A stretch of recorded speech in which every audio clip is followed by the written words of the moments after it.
The desert does not awaken like the cities of men. It does not cry out with sound or shimmer with motion. It stirs instead and whispers faint sighs of air brushing over dunes, the gentle rustle of a single grain of sand shifting on the back of another. Beneath the heavens, still cloaked in shadow, you awaken not by sound, but by the subtle change in the breath of the land. The cold clings to your fingers, your face, your bones. This is the hour before Ra, the god of the sun, opens his golden eye. You rise not in haste, but in ritual. The sand beneath your linen mat has kept its chill. Your back aches in the familiar way it does each morning, reminding you that softness is a forgotten luxury. Around you, the night lingers like a reluctant spirit, its black veil parting only slightly at the edges of the horizon. You breathe in, slow and deep, and the air carries the scent of dust, of flint, of age. This is not the air of the river valleys or gardens of lotus. It is the breath of a place untouched by water for centuries. You welcome it, you belong to it, you do not stretch, you unfold. Each limb, unwrapped slowly from its nighttime stillness, is honored like a sacred object retrieved from burial. Your wrists crack as you roll them, your knees ache as you bring them to your chest. It is a quiet symphony of human fragility meeting ancient endurance. Your fingers brush away a thin crust of dust from your eyelids, dust that settled there while you slept, as if the desert was gently trying to reclaim you for itself. You sit for a long time in silence. You do not move toward your water jar, not yet. The thirst has not become a scream, only a whisper. You have learned to wait. The stars above you, dimming with each passing breath, are familiar now. You know their names, not as scholars know them in ink and scroll, but as wanderers do, with nicknames whispered like prayers. There is one that you follow in the west, and one that always appears above your right shoulder when you begin your walk. Around you, the desert has not yet remembered that it can kill. It rests like a lion digesting the night, but it will awaken soon. The dunes, pale in the moon's fading glow, seem asleep, but you know their temperament.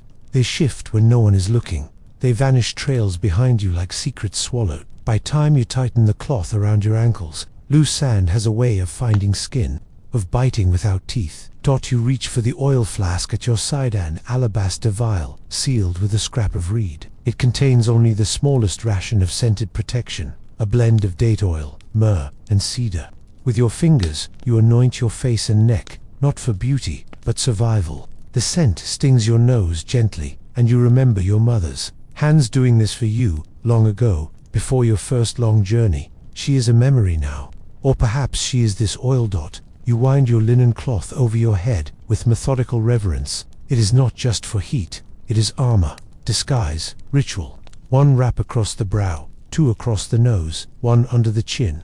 You pull the last strip over your crown and secure it with a carved bone pin. With your face obscured, you look less like a person and more like a wraith, a desert spirit drifting in silence. That, too, is the point.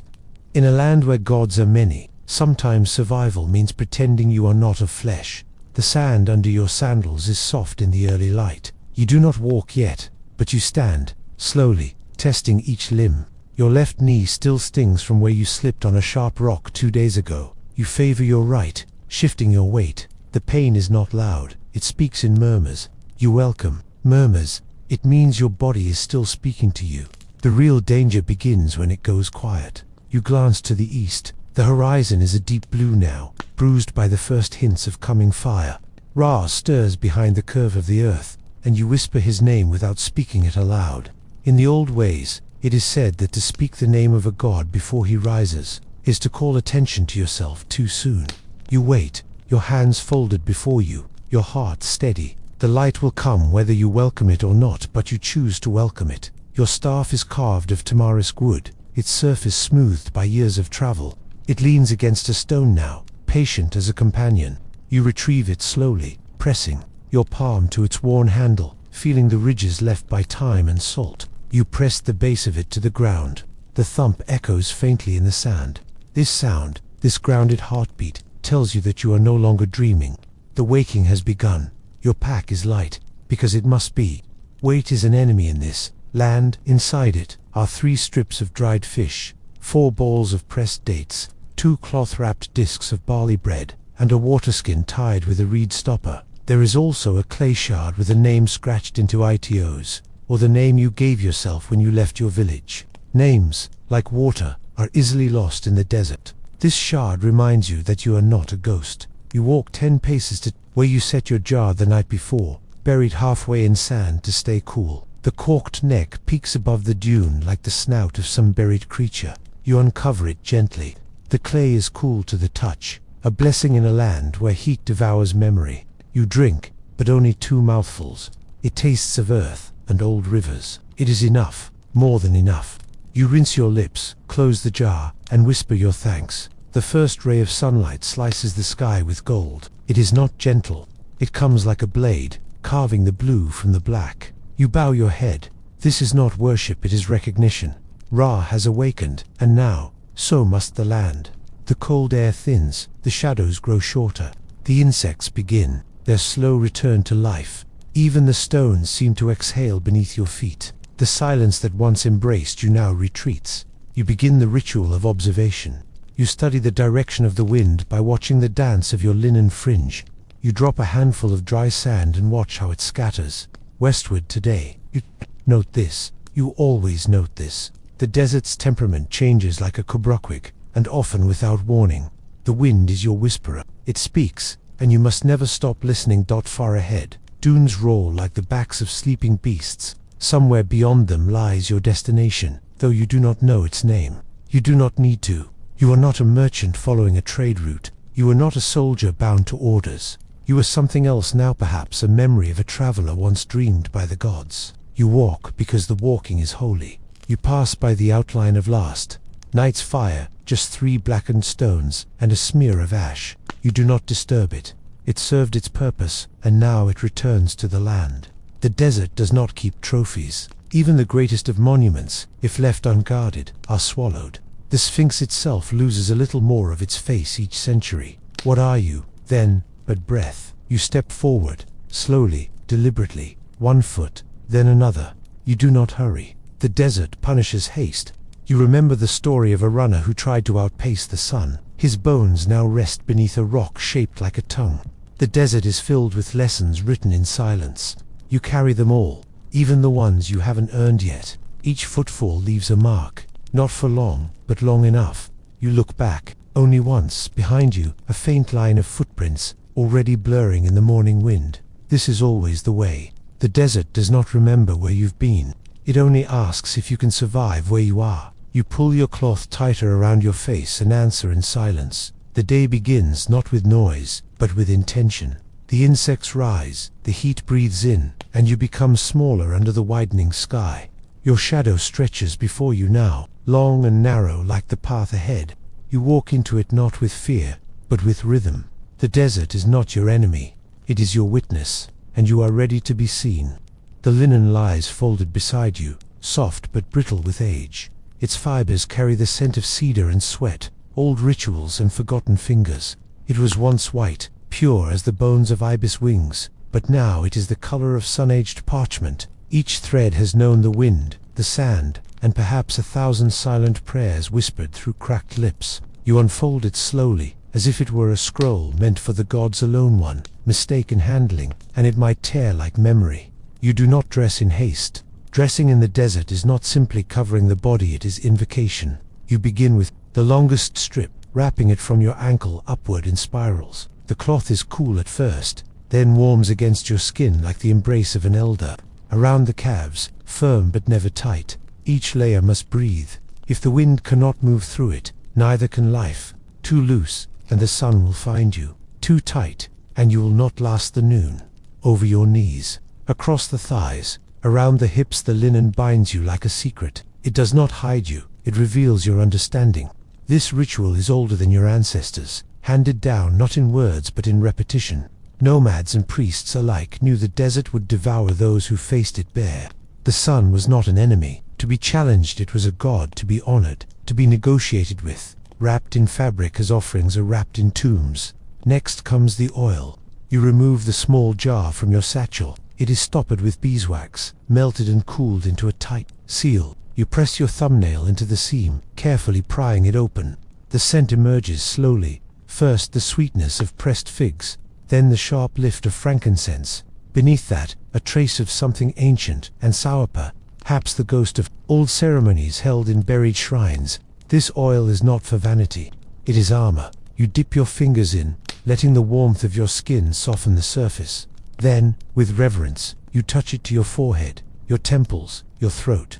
You do not smear it. You press it gently, letting it sink into the pores, letting it whisper to your flesh. The oil becomes a veil, invisible but powerful. It will hold in the moisture of your body, ward off the insects that whisper of rot. It will remind your skin that it once belonged to sacred places. Across your chest and down your arms, you trace lines with the oil.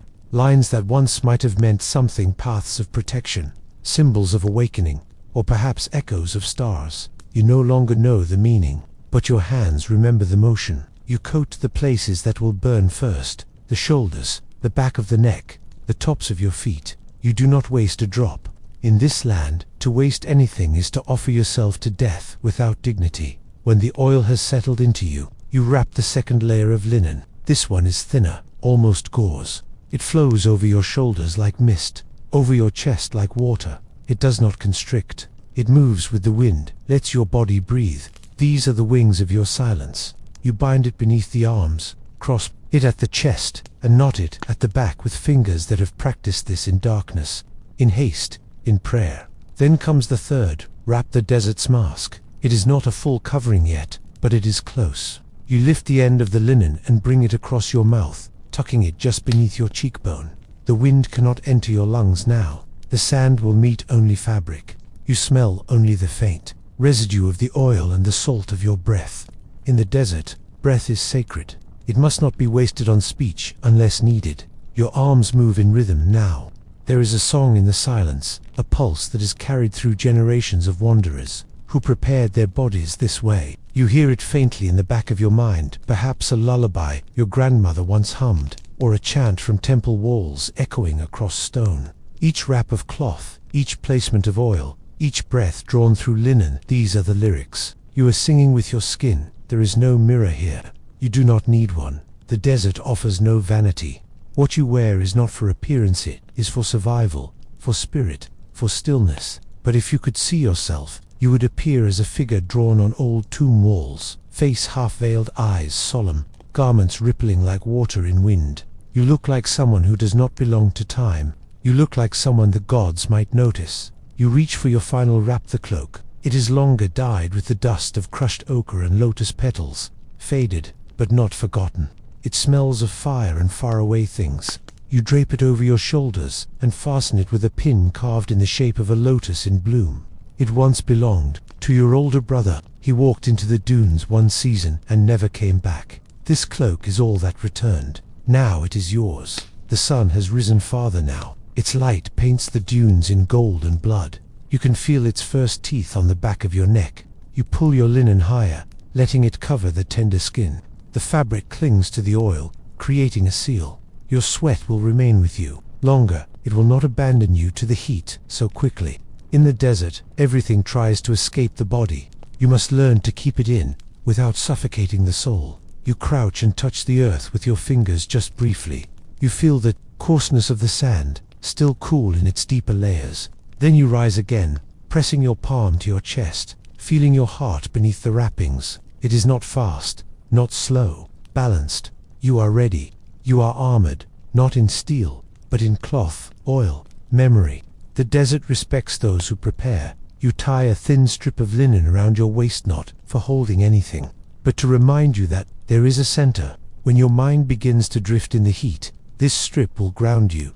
The wind may howl, the dunes may whisper false directions, but this knot against your belly will whisper one truth. You are still alive. Your feet are already wrapped, toes tucked into leather sandals. Sand will find its way in, but you've learned not to fight it. Some discomfort must be accepted, carried like a charm. You tighten the straps once more, then walk a few steps, testing the rhythm of your body inside this second skin. It moves with you now. You do not wear it. You are it. You lift your staff again. The linen on your arms does not hinder the motion. It flows with it. The cloak lifts slightly in the wind, and you let it. You must allow some part of yourself to belong to the air. The oil makes your skin shimmer faintly in the sunlight, like whetstone. You are becoming something more than flesh and emblem, a moving glyph against the horizon. There is one final motion. You press your fingers to your eyes and then to the sand. This is the old gesture: sight to earth, clarity to ground. It tells the desert that you see it and that you do not challenge it. You are not here to conquer. You are here to pass. Slowly, respectfully. The cloth around your face now conceals everything but your gaze, and even your gaze softens, humbled by the dune's vastness. As you take your first real step of the day, you feel the wrappings settle into their rightful places. There is no discomfort now, only a strange comfort in being held together. You are part man, part ritual, part silence. The linen rustles as you move, making the only sound for miles. It is a soft sound, like paper breathing. The wind seems to approve. It does not rise against you yet, and as your figure begins to shrink against the vastness of the dunes, the linen becomes your flag, your shield, your hymn. You walk not just to survive, but to remember to carry these motions forward, to let someone, somewhere, someday, dream of you walking the ancient way, wrapped not in fear, but in sacred cloth and the oil of memory. The wind in the desert does not scream at first. It speaks softly, in sentences that can only be understood by those who have learned to listen with more than ears. You feel it first on the back of your hand, a breath, nothing more, gliding across your linen wrap. It is not the same wind as yesterday. It has aged since then, carrying with it new messages from places you have not seen. The wind is never empty. It always carries memory. You pause, turning slightly so the folds of your cloak catch the movement. It flutters, but not in panic. It dances gently, at an angle, east-northeast. You mark the direction silently in your mind. Every gust is a sentence. Every shifting grain of sand is a letter. The desert has no written language, but its voice is ancient, older than ink or stone. To ignore it is to walk blind, even with eyes wide open. You kneel and gather a small handful of sand, letting it sift slowly from your palm. The grains fall like time itself, smooth, continuous, with no beginning or end. They land in a soft arc, trailing just slightly southward. You read the movement as if it were a scroll. This is how the old ones traveled: no compass, no carved markers, just the wisdom of dust and its dance upon the air. The dunes ahead shimmer faintly. You do not trust their shape. A single strong wind can erase the footprints of an entire caravan. What you see is not always what is. Some dunes rise in stillness. Others move slowly, inching forward over weeks, swallowing paths, stories, bones. The wind tells you which ones are asleep and which are awake. You must walk with the sleeping ones. There are moments when the wind grows quiet, not calm, but thoughtful, as if waiting for you to decide something. You have learned not to mistake silence for peace. The desert often holds its breath before it punishes. You stand perfectly still, letting your linen settle, your staff balanced loosely in your palm. You listen. There, in the distance, a change, barely noticeable. The tone shifts, becomes thinner, sharper. A warning: your ears are not enough. You look to the horizon for movement in the veil of air above the dunes. A shimmer, a flicker, like breath on glass. That shimmer reveals where the heat lies thickest. Where it bends light, it bends truth. But the wind straightens it, flattens it out. You follow the calmest shimmer, not the brightest. Heat is deceptive. Wind does not lie. The desert favors those who do not rush its language. You walk with purpose, but never urgency. Each step lands softly, your weight spread evenly across the sand. You let the wind guide your shoulder, pushing ever so slightly. It is a compass of breath, not of stone. When it shifts behind you, you know to keep moving. When it turns in front of you, you pause. When it circles, you kneel. A circling wind is an omen that the staff in your hand is more than support. It is a reader of vibrations. When you press it into the ground, it tells you what lies beneath. Loose sand echoes one way, compacted earth another. A hidden stone, perhaps flat and wide, sends the shock differently up your arm. Even the faintest hum can be heard through your bones if you are quiet enough. The wind pushes on the staff as well, guiding it like a pen on parchment. You reach a small rise and stop. The dunes spread before you like an ocean. There are no signs of life, no trees, no insects, not even the faintest shadow of a passing bird. But the wind is alive. It hums in your ears now, not with volume but with insistence. You close your eyes, Behind the lids, colors swirl. Yellow, beige, gold, red. These are the colors of the desert's voice. There is a particular gust that carries more than mere temperature, carries scent. Today, there is dust, yes, but also the faint sweetness of tamarisk. Somewhere far to the south, that means water, not near, but reachable. The wind carries this news like a message from a long-lost friend. You whisper a thank you, not because you believe it hears you, but because gratitude grounds you. Not every whisper from the wind is a blessing. Sometimes it moans across jagged stones, producing sounds like the wailing of women in mourning. These are not ghosts, they are reminders. The wind passes through skulls, through abandoned sandals, through the crevices of shattered jars. Each time it cries, it echoes someone who did not listen in time. You remember a time, many seasons ago, when you ignored the wind. You were younger, bolder. You believed that direction could be forced. The storm that followed stripped your belongings, bruised your skin, buried your fire. It did not kill you, but it took something you never recovered. Since then, you've walked softer. You've listened harder. Every scar you carry was once a word you didn't hear. The sun climbs higher now, and the wind changes again. Midday wind is often cruel, sharp, dry, less thoughtful. It does not guide, only flays. You pull your linen tighter, reducing the skin, exposed to the sky.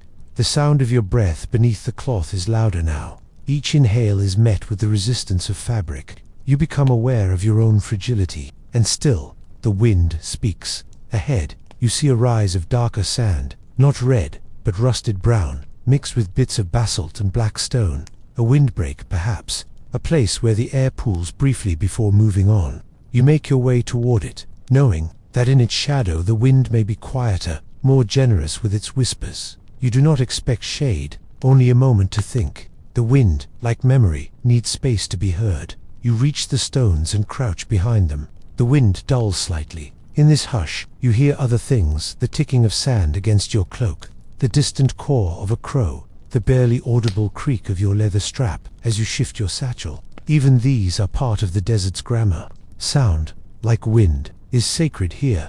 Everything that breaks silence does so with meaning.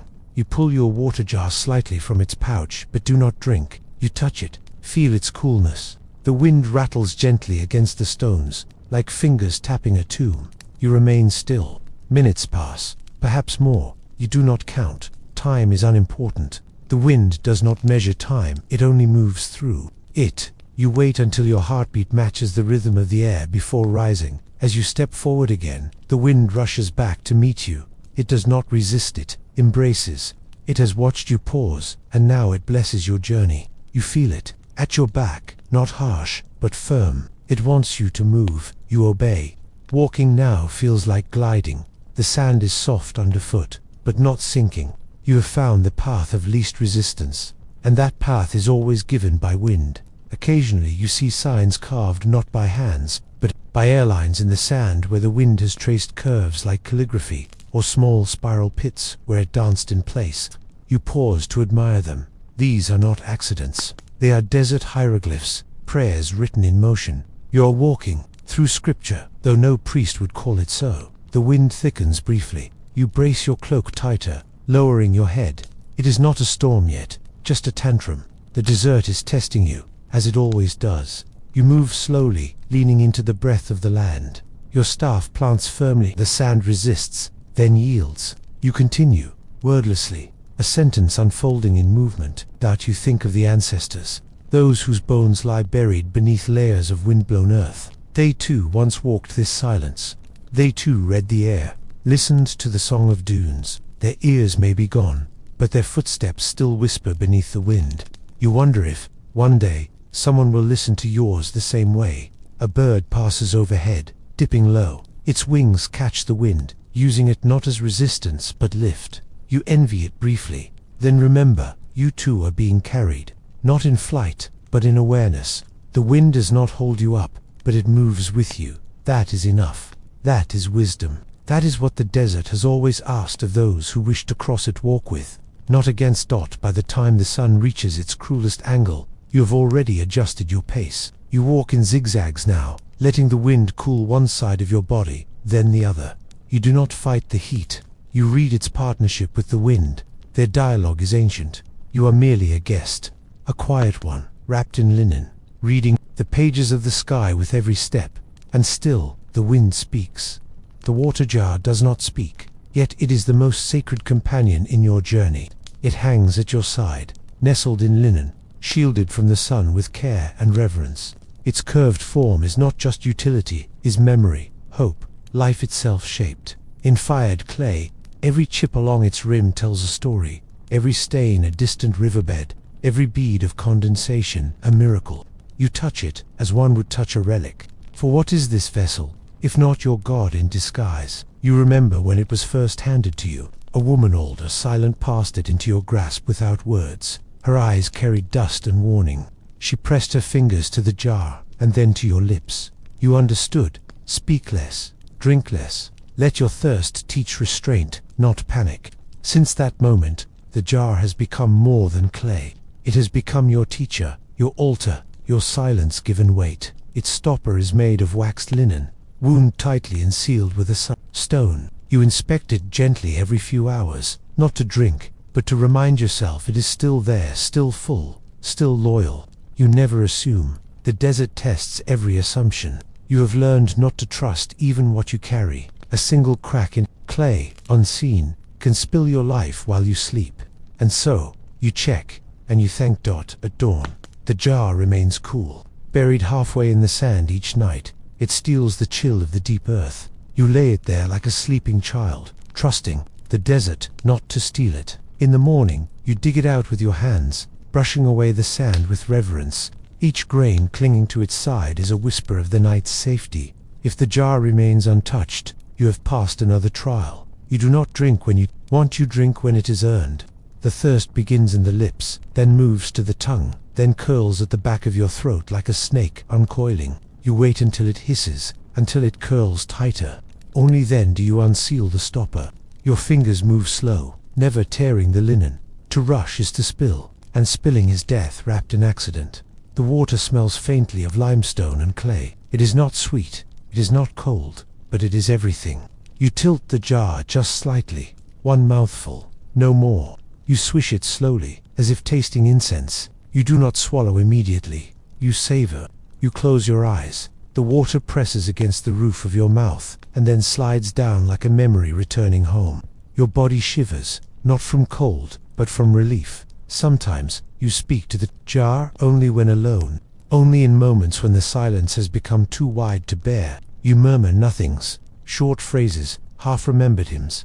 You do not expect a response, but it soothes something in you, something beneath the ribs. The jar, in its stillness, listens better than people. It carries your thirst and your voice, equally sacred.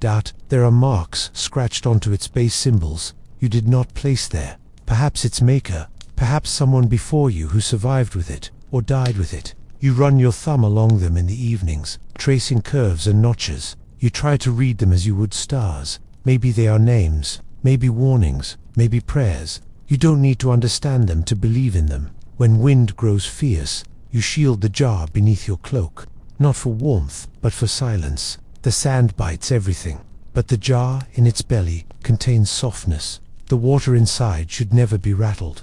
You move it gently, tucking it close to your side, heart to clay. You feel it sway, just slightly, as you walk. That rhythm becomes your pace, slow, steady, balanced. There is a moment every midday when the sun becomes unbearable, and you sit beneath your linen canopy, drawing the jar from its wrapping, like a priest unveiling an icon. The heat has turned the air into glass. Your lips are cracked, your eyes burn, but still, you hesitate. You stare into the mouth of the jar, wondering if this sip will be the one you regret. You sip anyway. Life always includes regret. Each drop is counted in the mind. There is no measurement tool but instinct. You know how many days remain. You can feel it in the weight of the jar. A full jar sings in your hand a deep, grounded hum. A half-full jar is hollow, uneasy, and an empty jar. It is the sound of death. You shake it only once a day, listening. Today, it speaks softly, a quiet joy. You still have enough. You have seen what happens to those who fail their jars. You've passed bodies half buried in sand, their jars shattered beside them, mouths open, throats parched beyond language. Some were found clutching the last drops. others having thrown the jar in rage when they found it dry. The desert does not comfort the foolish. It does not mourn the impatient. It merely covers them. In your dreams, sometimes the jar becomes a child, fragile, needing you. Sometimes it becomes a heart, still beating in your palm. Sometimes it spills endlessly, no matter how tightly you seal it. These are desert dreams. The mind plays cruelly when it knows its life is tied to a single vessel. But when you wake and touch it, it is always there, whole, solid, patient. You once met a man who painted his jar with gold. He said it honored the gods, but the sun boiled the water within. It became undrinkable. Beauty betrayed him. He died within 2 days. You remember him now, and you know, function is sacred. Ornament is distraction. Your jar remains plain, its surface scarred but true. You trust it more than any man you have ever known. The jar teaches humility. It will not refill itself. It does not multiply. It does not forgive. You treat it with care not because it demands worship, but because it holds your breath in liquid form. Each time you drink, you are closer to the end. Each sip is a bargain. In the cities, water is a birthright. Out here, it is a privilege you must earn. Drop by drop, you do not share from the jar. Not even with animals. Not with strangers. Not with friends, if you had any left. In the desert, kindness can be cruelty. One generous act, and the next hour may claim your life. You've learned this. You still carry guilt, but never repeat the mistake. The jar is your lifeline. Shared water is water lost. Lost water is a burial. Even when you bathe your face, you do instead. At night, you place a cloth across your shelter, letting it gather the moisture of breath and stars. You wring it gently in the morning and cleanse yourself. The jar is never touched for comfort. It is touched for necessity. It is not a spring. It is a candle in a tunnel. You do not waste its flame. You've begun to see your reflection in the water when you open it. Not clear, but enough for shape. A shadow of your face. Hollow cheeks, sun-dark skin, eyes hollow and wide. The reflection does not frighten you. It is honest. The jar shows you who you are becoming. Not the person you were when you left, but someone thinner, quieter, more made of silence and dust than blood. At times the water inside speaks, not in words but in texture. Some mornings it is still and deep. Other times it sloshes anxiously, disturbed by wind, by mood. You interpret these ripples like omens. If the jar trembles, you walk slower. If it rests easy, you walk further. Water responds to the soul. The jar, in its wisdom, reveals what your body tries to ignore. If you are lucky, in the coming days, you may find another source. An oasis, a buried spring, or a caravan who might trade. Until then, the jar is your only well. You clutch it in sleep. You check it at dawn. You dream of its emptiness. You wake thankful for its weight. There are few things in this world that teach reverence like thirst, and fewer that reward it so honestly. Tonight, as the sky softens into lavender and the wind cools your skin, you bury the jar again in the sand. Not too deep, just enough. You whisper over it not a prayer, but a promise, that you will not drink until it is time. That you will listen to your body, to the wind, to the silence. That you will carry it gently through fire and shadow. That you will honor the sacredness of each sip, as if it were your last. The desert does not offer shade freely. It must be earned or stolen. It does not sprawl in abundance like river shadows cast by sycamore or tamarisk. Out here, shade is a flicker, small, fragile, fleeting. You learn to chase it, to fold your body into its thin margins. Even the shortest shadow can be a sanctuary if entered with stillness. Even a single stone, leaning slightly, can save your breath from the burning. You spot the dark smear before it becomes a form, just a faint smudge at the base of a broken dune. As you draw closer, it resolves into a collapsed rock slab, ancient and quiet. One edge rises slightly from the ground, creating a wedge no taller than your knees, yet it holds darkness beneath it. That is enough. You lower yourself slowly, head bowed, breath measured. The shadow greets you with coolness, like wet linen pressed to the back of your neck. You do not fully lie down.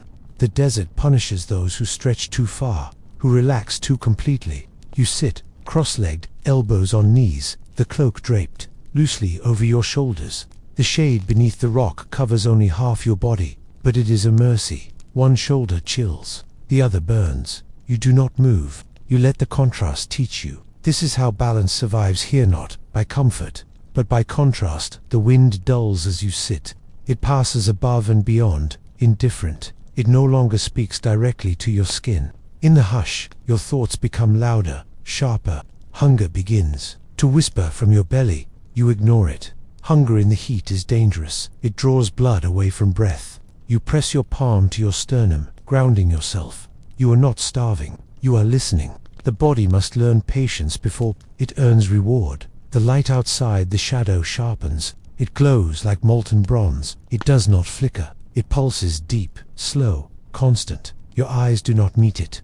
Looking into it is like staring into judgment. You let your gaze drift instead to the lines your feet have made in the sand. The folds of your linen, the shifting horizon where nothing seems solid. In the cloak of shade, you become both student and stone. The stone you rest against is warm, but not blistering.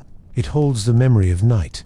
That memory, though faint, cools your back. You lean into it lightly, never fully. You must always be ready to move.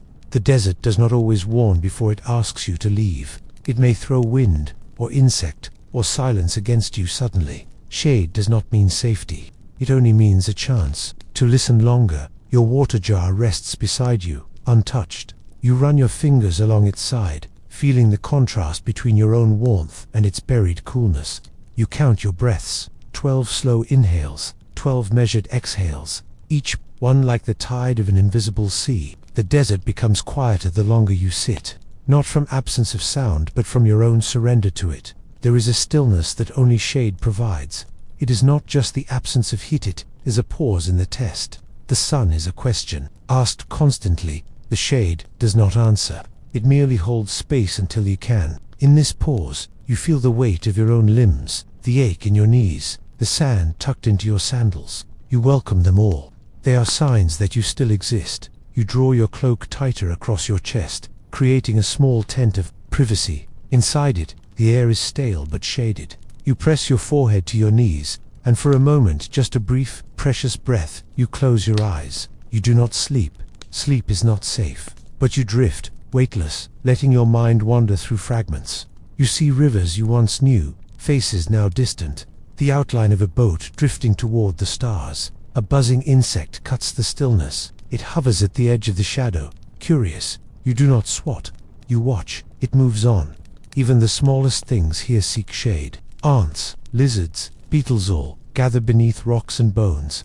You have shared shadows with creatures before, each of you recognizing the sanctuary and choosing not to disturb it. The desert does not belong to you alone. You are a guest among the hidden. A fine layer of sweat forms along your back. The linen clings slightly. You adjust. Nothing.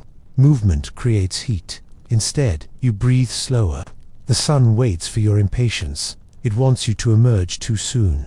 It wants you to believe the shade is a trap, not a gift. But you know better. The cloak of shade is a negotiation, not an illusion. You remain still, and time softens. You reach into your satchel for a single date, dried, dark, wrinkled, like an elder's hands. You chew slowly, letting the sugar soak into your mouth. The sweetness stirs memory. A market, a boy laughing, the smell of roasted garlic and spilled wine. But the memory fades before you finish chewing. The desert does not let you linger in the past. It returns you always to breath, to skin, to now. A stone clicks in the distance. You look up sharply, heart pausing. Nothing moves. Perhaps a lizard. Perhaps the stone shifted on its own. You wait. You listen. The stillness resumes. You exhale softly, letting the fear fall back into your belly. Even in shade, you remain alert. The desert respects those who never fully sleep. You watch the line of the shadow shift slowly. It creeps across the sand like ink bleeding through papyrus. Your feet begin to feel the edge of the light. The warmth returns, not yet burning, but eager. You mark the time by this movement. When the shadow shrinks to a finger's width, you know it is time to move. But not yet, not yet. You wait a little longer, savoring the sliver of mercy. The insects return to silence. Even they retreat deeper. The wind circles again, testing the lip of your cloak. You feel it press beneath the linen, searching for openings. You tighten your grip on the edge of the fabric. The sun is not far behind. Together, they hunt. Together, they find the soft places between armor and skin. You refuse them. You remain wrapped, a statue of cloth and breath. You think, for a moment, Of those who do not know this, those who cross the desert quickly, loudly, clothed in arrogance and fine sandals, you have seen their remains, skin turned to parchment, eyes eaten by birds, bones arranged by wind. They did not learn the language of stillness. They did not understand that shade is not a delay, it is a wisdom. You stretch your toes slightly, shifting the sand. The grains tickle, then settle. Beneath your fingers, the cloak is damp with sweat. The rock has warmed. The silence thickens, and then you know, it is time. The shadow has shortened. The sun has crept forward. He cannot remain. Mercy has a limit. Even blessings move on. You pull your cloak back slowly, rolling it across your shoulder. The wind greets you sharply. Your skin winces, but you endure. You reach for your staff. The stone creaks beneath you as you rise. No fanfare, no sudden movement, just the slow return of a traveler into the light. You step forward with eyes narrowed. The sun presses down like judgment. The desert exhales. Behind you, the sliver of shadow remains for a few minutes longer. It holds no bitterness. It gave you what it could. You nod once, then turn. Each step now lands heavier. The heat is awake. The silence has turned to noise. But inside you, a coolness lingers, a trace of the place where you became still. The cloak of shade remains, not on your shoulders, but in your rhythm. The desert offers no signs carved in wood or ink. There are no arrows painted on stones, no roads paved to guide the lost. It offers only what has always been above, and what has always risen before you, sun by day, stars by night. And if you are still enough, quiet enough, reverent enough, they will speak, not in words, but in direction. The sky is your parchment. The light is your ink. When the sun wakes, it does so without apology. It comes not in song, but in sharpness, like a blade sliding between the dunes. Its edge is constant. You learn its habits, the angle at which it rises, the color of its breath in each season, the length of the shadows it casts as it climbs. You become intimate with its passage, not because you worship it, but because it is the clock that speaks. In heat and time, at dawn, your shadow stretches behind you, a giant rooted in your heels. It trails long and soft, brushing the tips of dunes like a dark whisper. By this, you know where the east lies. You do not need the word for east, you need only to feel the sun at your back and watch your darkness stretch forward. That shadow is your first map, drawn not by man, but by fire. As the sun rises higher, the shadow shrinks. At midday, it folds beneath you like a secret, hidden from view. This is when direction becomes silent. The sun does not guide blinds. You must not walk far in this time. Even the stars retreat from memory under such brightness. In this hour, you are not meant to move. You were meant to wait, wrapped in linen and breath. But as it lowers again, tilting westward, the world opens. Your shadow returns, now leaning before you. West becomes a direction not of conquest, but of return. The sun hums against your back, warming the hollow at your neck, lighting your path without cruelty. You walk softly then, letting the light be your silent companion. You do not rush. Rushing in the sun's descent leads only to stumbling. At twilight, the sky begins its transformation. The last heat releases from the sand, and in that cooling breath, your body softens. The first stars appear one by one, timid, pale, blinking, like children waking from dreams. You watch them, not because they are beautiful, though they are, but because they are constant. They are the script the desert never forgets. The North Star arrives without ceremony. It does not flare or dance. It simply waits, still, patient, unmoving. You bow your head when you see it, not in ritual, but in recognition. It has guided more than kings. It has watched the deaths of slaves, the wanderings of prophets, the dreams of mothers. It never sleeps. To those who move without fear, it is a lighthouse. To those who doubt, it is a quiet test. You align yourself with that fixed eye in the sky. It does not blink. It does not drift. You use it to draw a line within yourself. North behind you, south ahead. And from that line you draw the rest. East to your left, west to your right. The map forms not in front of your feet, but within your ribs. You are now a compass carved in blood. Other stars join the dance. Orion lifts his arm to the east, pointing toward colder months. The scorpion curls low in the sky, a sign of southern heat. You learn to read these constellations like markings on a tomb wall. Each one is a story, and every story is a direction. The sky is not decoration, it is instruction. illuminated and infinite. Clouds come rarely, but when they do, you listen. A veiled sky means pause. It means shelter. The stars will not speak through fabric. When they hide, they are telling you, wait, do not press forward into blindness. The desert punishes the arrogant. It rewards those who kneel when the sky closes its eye. Sometimes, the moon rises, silver and swollen. It casts its own shadow softer, longer, more forgiving. You walk by moonlight when you must, your feet guided by memory and reflection. The sand turns pale, and the world becomes a poem. You are no longer a man beneath the moon. You are an idea, drifting between breath and silence. You draw lines in the sand as you walk. Small markers, one foot crossing in front of the other, always in rhythm with the sky. Your footprints tell the story of your direction, but you do not rely on them. The wind may erase them by dawn. What remains must be internal, a compass, not of metal, but of understanding. In your satchel is a stone, flat and cold. It was once part of a temple floor, you were told. You use it sometimes at night, placing it in the center of your small camp, aligning its longer edge with the North Star. A ritual, perhaps, or just a habit. Either way, it helps you sleep. It anchors you to something older than yourself. You do not name the stars aloud. To do so would be to tame them, and they are not beasts. They are ancestors watching from the veil. You carry their fire in your bones. When you feel lost, you do not panic. You look up, and you listen. The stars are always speaking. It is the mind that forgets how to hear. You remember a story, once told in whispers, of a traveler who followed a falling star. Instead of the fixed ones, he believed it was a sign, a secret, a message. He followed it across dunes for 3 nights and was never seen again. The desert does not favor those who chase brilliance. It favors those who walk steady beneath quiet light. Even during the day, when the stars are hidden, you remember their placement. You feel their pull.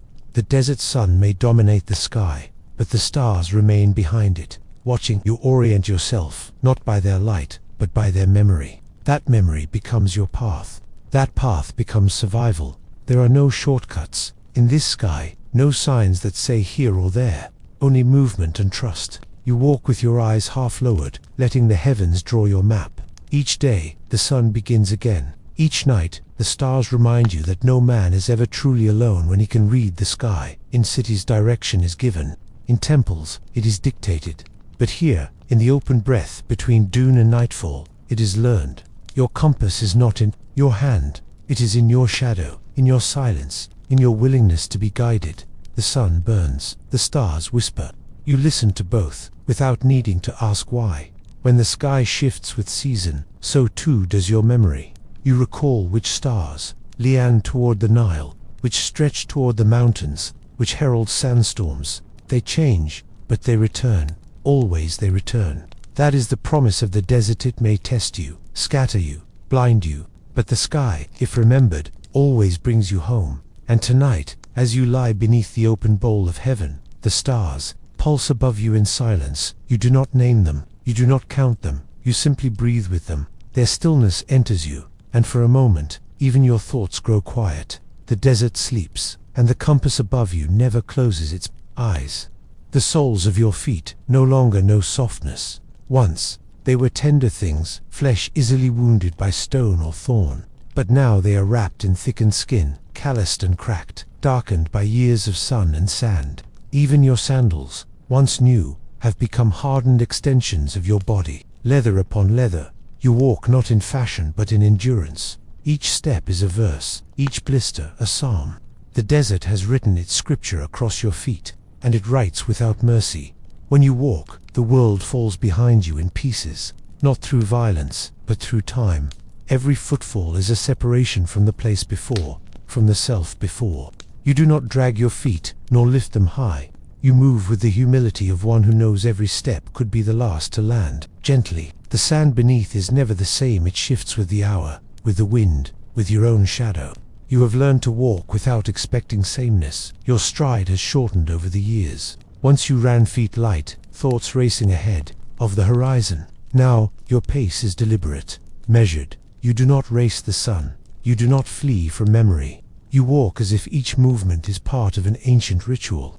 And in some way, it is. The desert is older than any calendar. and you are merely part of its breath, its slow exhale across centuries. You remember the first time the sand bloodied your heel. You were young, proud, unready. You kicked the earth with confidence. It bit back. The wound was small, but it stung for days. Every grain that entered it felt like shame. Since then, your feet have become wiser than your mouth. They no longer rush. They taste the ground before they trust it. They speak quietly with each step, asking for permission. Your heart, once loud in your chest, now beats like a drum wrapped in cloth. It does not shout. It pulses. Dust-laden blood runs through it, thick with memory and heat. Each beat is not just life, it's survival, rhythm, orientation. You've trained it not to leap, even in fear. In the desert, panic is betrayal. A racing heart spills breath too quickly. A steady heart, however tired, becomes your compass. Dust clings to you like a second skin. It fills your mouth, your ears, the folds behind your knees. It powders your shoulders and paints your eyelashes pale. You no longer wipe it away. It is not dirt to be removed. It is the signature of the place that keeps you. When you sleep, it settles over you like a shroud. When you wake, you inhale it again. You do not cough. You accept. Dust is the first and final voice of this land. Some days your feet swell with heat and pressure. They throb with the weight of distance. You do not curse them. You soak them in cool cloth when you can. You speak softly to them, just as you would to a horse or a friend. Not far now, you whisper, "You have done well," and in return, they carry you a little further. They do not ask for reward, only for patience. On the cities they wear perfume and polish their feet. They adorn them with gold, with paint, with silk. But here, you wrap yours in linen and hope.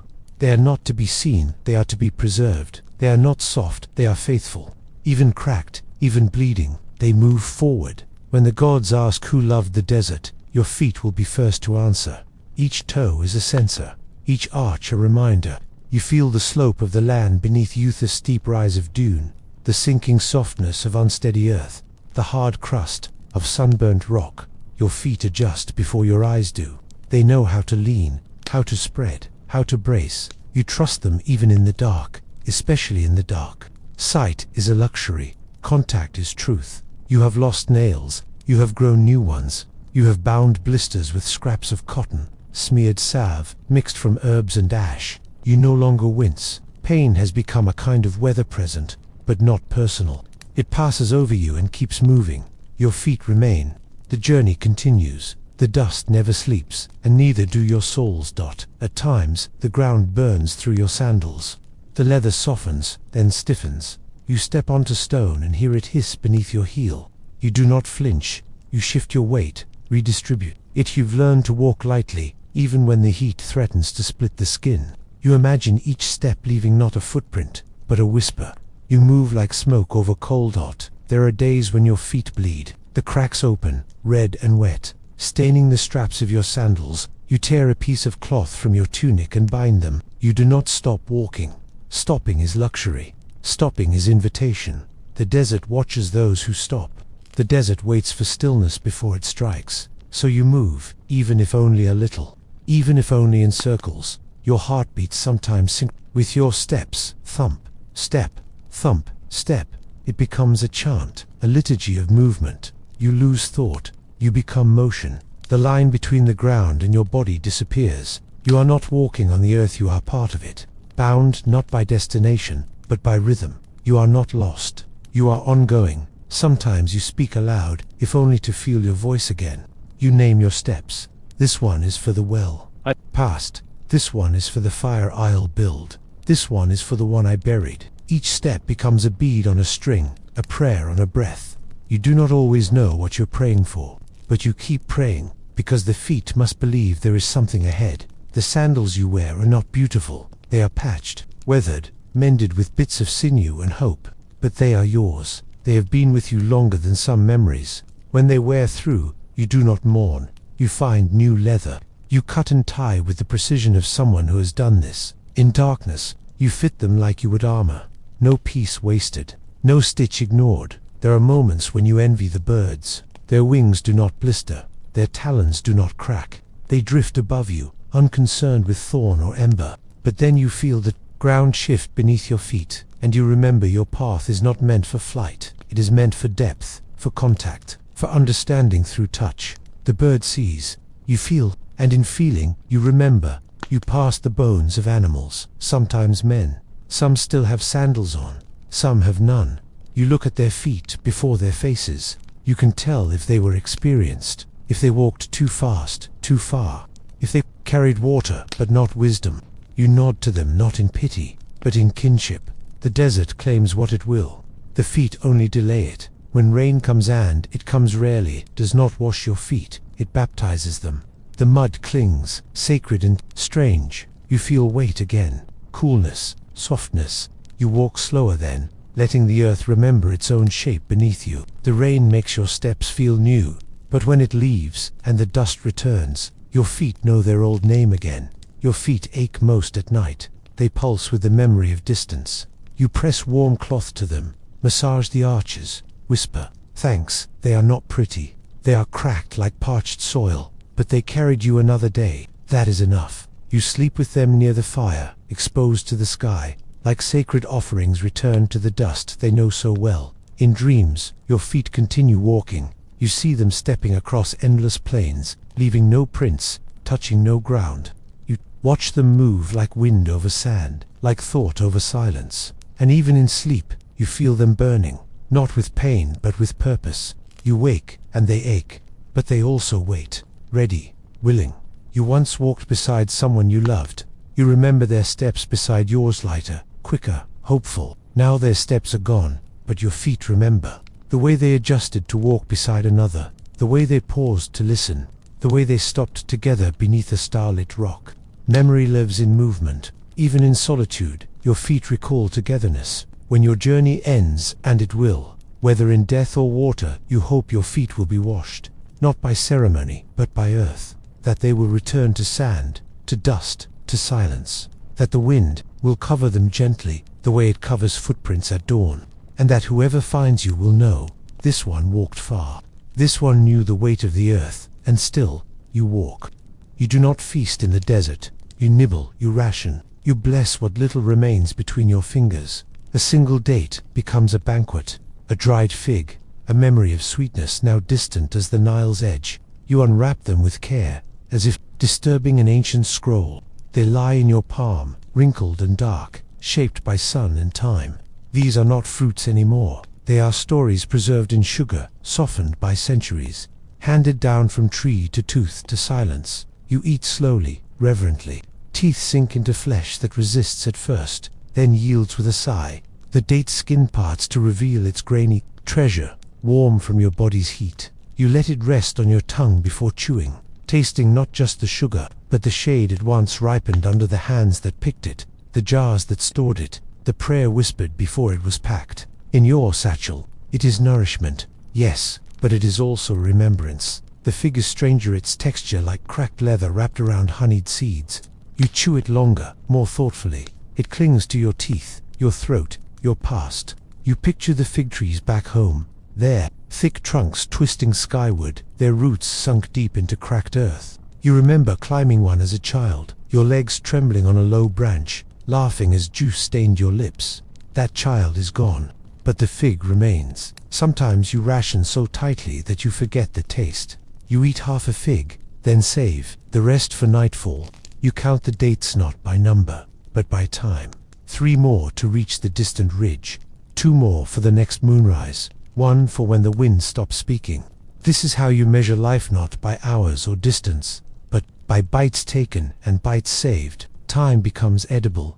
There are days when you eat not because you are hungry, but because you must remember what it feels like to be full, even for a moment.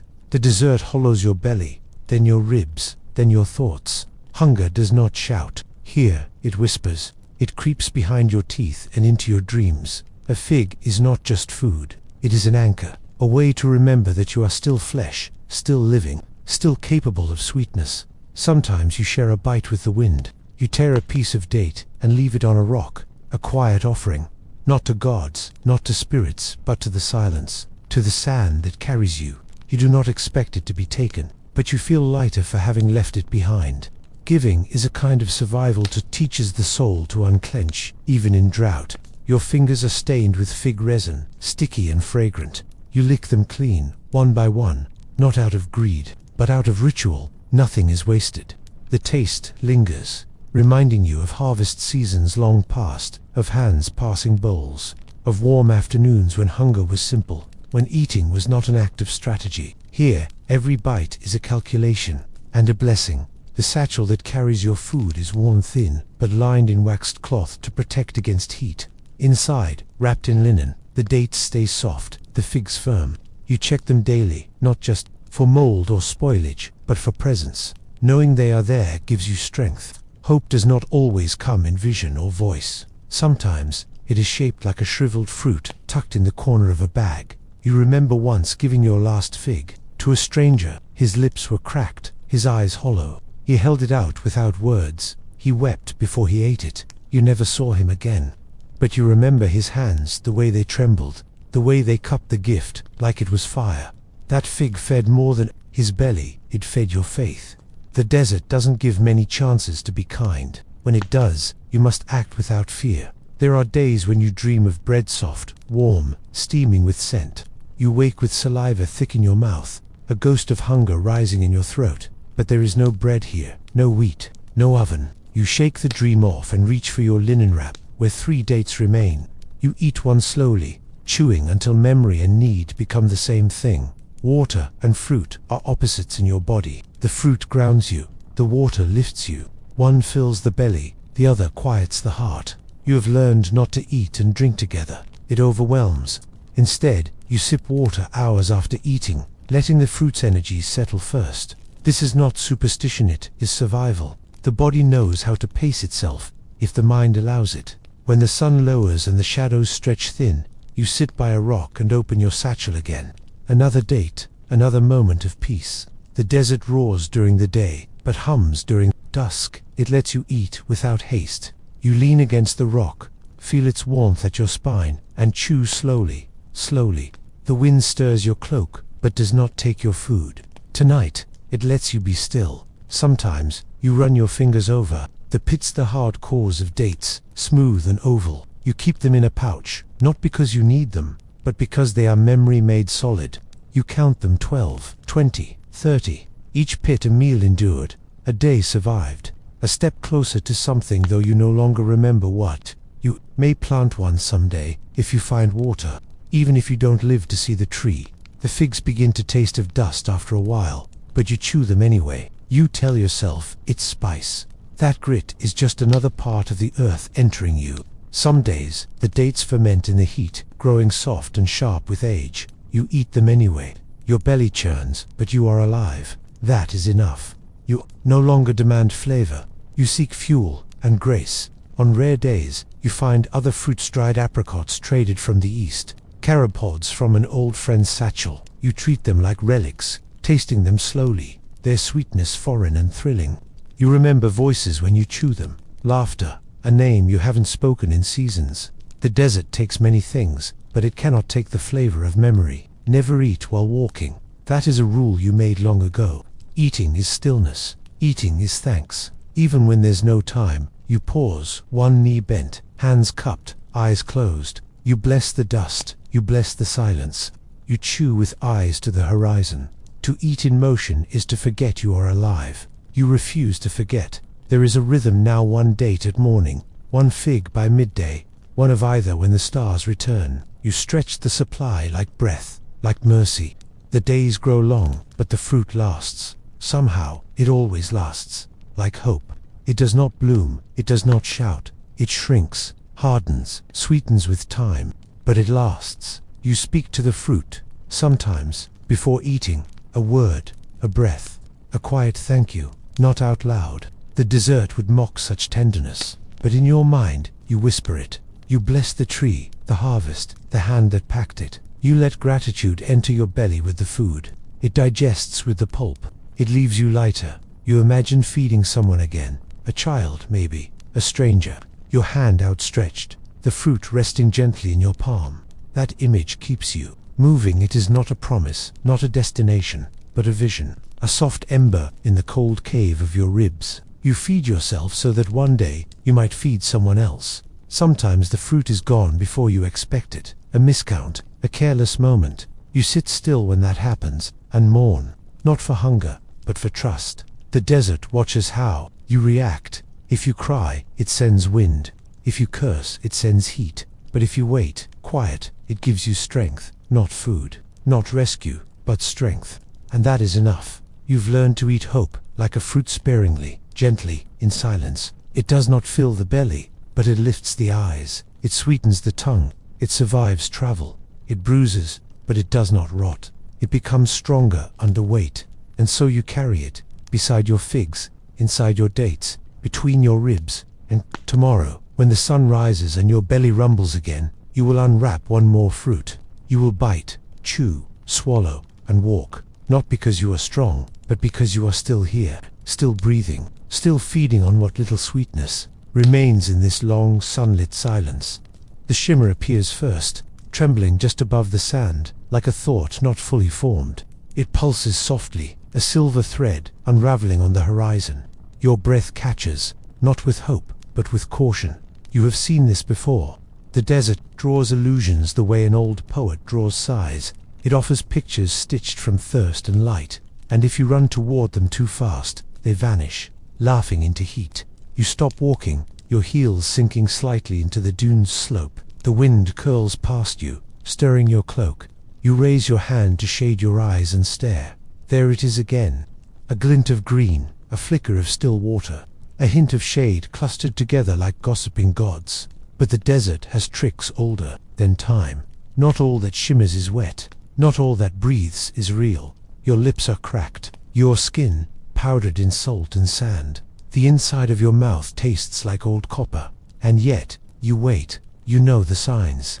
A real oasis doesn't shift shape when you blink. It doesn't dance.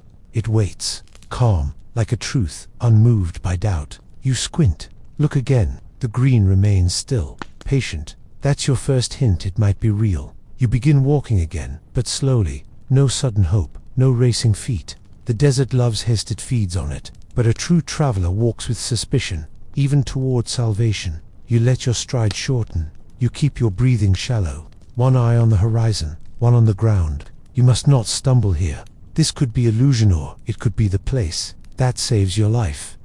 With each step, the shimmer resolves into form. Palm trees, their long fingers reaching upward. A break in the land, where shadow pulls like mercy. You see the dull gleam of still water. It does not move, but it reflects. The air around it feels different, heavier, like breath held in prayer.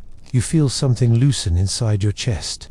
Not relief, not yet, but maybe the idea of it. You press your tongue to the roof of your mouth. Dry. Your canteen is nearly empty. You hold it but do not sip. Not until you know. Not until you kneel before the water and see your reflection in it. You do not trust the desert, but you trust its patterns. And this one feels steady, familiar, almost, like something from a story you were told before sleep. When you reach the edge of the grove, the silence changes. It's no longer hollow, it's dense, alive. Leaves rustle. A bird stirs in the branches. You hear the quiet buzz of flies. Real ones, the kind that hover near wet places. Your knees give a little. Your heart slows. You take a cautious step forward, hand outstretched, as if greeting a sleeping deity. And then water, not a vision, not a mirage, the real thing. Still and shallow, ringed in clay and stone, protected by shade. You drop to your knees, cupping your hands into it. The first splash against your skin is electric, cold, smooth, alive. You do not drink at first. You let it touch your face, your wrists. You press your palms to your eyes and weep not from joy, but from the release of tension you've carried like a spine of knives. Only after the tears stop do you sip, slowly, reverently. You do not gulp. To drink too quickly is to insult the gift. The water settles in your belly like memory, cool, wide, forgiving. You feel it move through you like morning. You lower your forehead to the damp earth and thank it, not aloud, not with words, but with your bones. The desert has not spared you, but it has spared this. You strip off your sandals and place your feet into the pool's edge. The water seeps into the cracks of your skin, softening what the sun has hardened. The palms overhead whisper to one another, swaying. You lean back, staring up through their leaves. A patch of sky shows between them, blue, deep, and endless. For the first time in days, You allow yourself to breathe without counting. There are dates here, too, ripening in clusters, their skins dark with sun. You climb carefully, fingers trembling from fatigue. The bark is rough, the climb short. You pluck 3, no more. You eat them beneath the trees, each bite a return to balance. The sweetness sings inside your mouth, and you chew slowly, eyes half shut. A feast, born from patience and dust. This place does not ask questions. It does not demand offerings. It gives, quietly, firmly. You bathe your forearms, your face, your feet. You rub the salt from your eyes. The silence here is different from the desert's silence. It does not accuse, it welcomes. It's the hush of an answered prayer. You say nothing. You simply exist. That is enough. At night, the oasis becomes holy. The stars above reflect in the water, creating a sky below. You lie beside the pool, cloak wrapped around your ribs, and watch the heavens float on the earth. The palms creak softly. A jackal cries in the distance. You feel safe, not in the way walls offer safety, but in the way understanding does. You have endured, and now you rest. You do not stay long. An oasis is not a home, it is a pause, a breath between verses, a kindness between trials. You gather your things slowly, refill your water jar, tuck a handful of dates into linen. You leave, a fig beside the pool, half eaten as a gift to the place that gave you breath. You whisper thanks, then step backward into the sand once more. But the image of the oasis lingers. It stays behind your eyelids when you blink. It follows your footprints like a shadow. It becomes part of you, stored in your ribs beside all the other small salvations that have kept you moving. The oasis becomes more than water. It becomes memory. And memory is what the desert cannot burn. As you walk again, the heat returns. The wind stiffens. The sky brightens into its brutal glare. But something inside you has changed. You are no longer walking in desperation. You walk now with proof that kindness still lives in the wild, that not all mercy is imagined, that even the cruelest lands sometimes yield to gentleness. You will see mirages again. The desert will throw them across your path, painted in shimmering lies. But now, you will walk past them without rushing. You know what is real. You have touched it, drunk it, wept beside it. The mirage no longer holds power. The heart that has tasted truth does not kneel to illusion. Your steps are steadier, your breath deeper. The sun still scorches, but you carry water inside you now. In your belly, in your thoughts, in the memory of shade. Your lips are cracked, but they have kissed coolness. Your eyes are tired, but they have seen green. You do not need more than that. A single oasis can carry you across 1,000 dunes. And so you walk, not with hope, but with something stronger. Certainty. Not that you will always find shelter, but that you did once, and could again. The desert is vast, yes, but so are you. And somewhere out there, behind the dust and sun, is another patch of green waiting patiently, whispering through the wind, I am real. The trail is not marked by signs or stones. It is etched in memory and wind, in the worn bones of the earth where hundreds of feet once passed. You do not see the caravan ahead, but you feel its ghost beneath your steps, the ripple of past journeys pressed into the sand like a faded script. You follow not out of certainty, but instinct. The desert remembers, even when maps forget. The path curls like a serpent, through dune and ridge. You walk its belly, careful not to stray.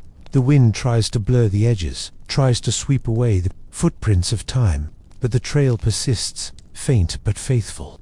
It winds where water once was, where old stones marked resting points, where traders whispered stories into nutty fires. You step into those echoes, 1 foot at a time. Each turn of the trail tells a different tale. A widening means an old campsite, a narrowing, a dangerous pass. You feel where animals once lay, where camels knelt, where salt and myrrh were traded beneath stars. You see no tents, no laughter, no bargaining hands, only a hush too thick to be silence. This is a sacred place now, worn thin by passage and prayer. You find remnants, a broken pot, a piece of rope hardened by time, a wooden peg once driven into the sand to tie down something that could not be trusted to stand still. You touch them with 2 fingers, not to claim them, but to greet them. They are travelers too, long resting. You leave them where they are. You carry the weight of their memory instead. The sky offers no compass. It is as wide and indifferent, as always, but the trail bends toward the sun at certain angles, and you learn to measure it where. It warms the left shoulder at dawn, where it casts your shadow forward by midday. These shifts are not chance. They are the compass of the old ones, those who trusted heat and light more than paper and ink. Sometimes the trail disappears beneath a dune. You stop, kneel, press your palm to the ground. The sand is smoother here, softer, scattered in patterns that speak of wind, not footsteps. You wait, let your eyes scan the slope, the horizon, the curve of stone beyond. And then, just there in indentation, a line too straight to be nature's own. The path continues. You rise again. You pass cairn, small piles of stone that someone, long ago, stacked with trembling hands. They are not large, they are not monuments, but they say enough. You are not the first. They are markers of survival, of warning, of solidarity. You touch each one as you go, not to change it, not to claim it, just to thank it. A voice made of rocks is still a voice. The trail was made, not in a day, not even a decade.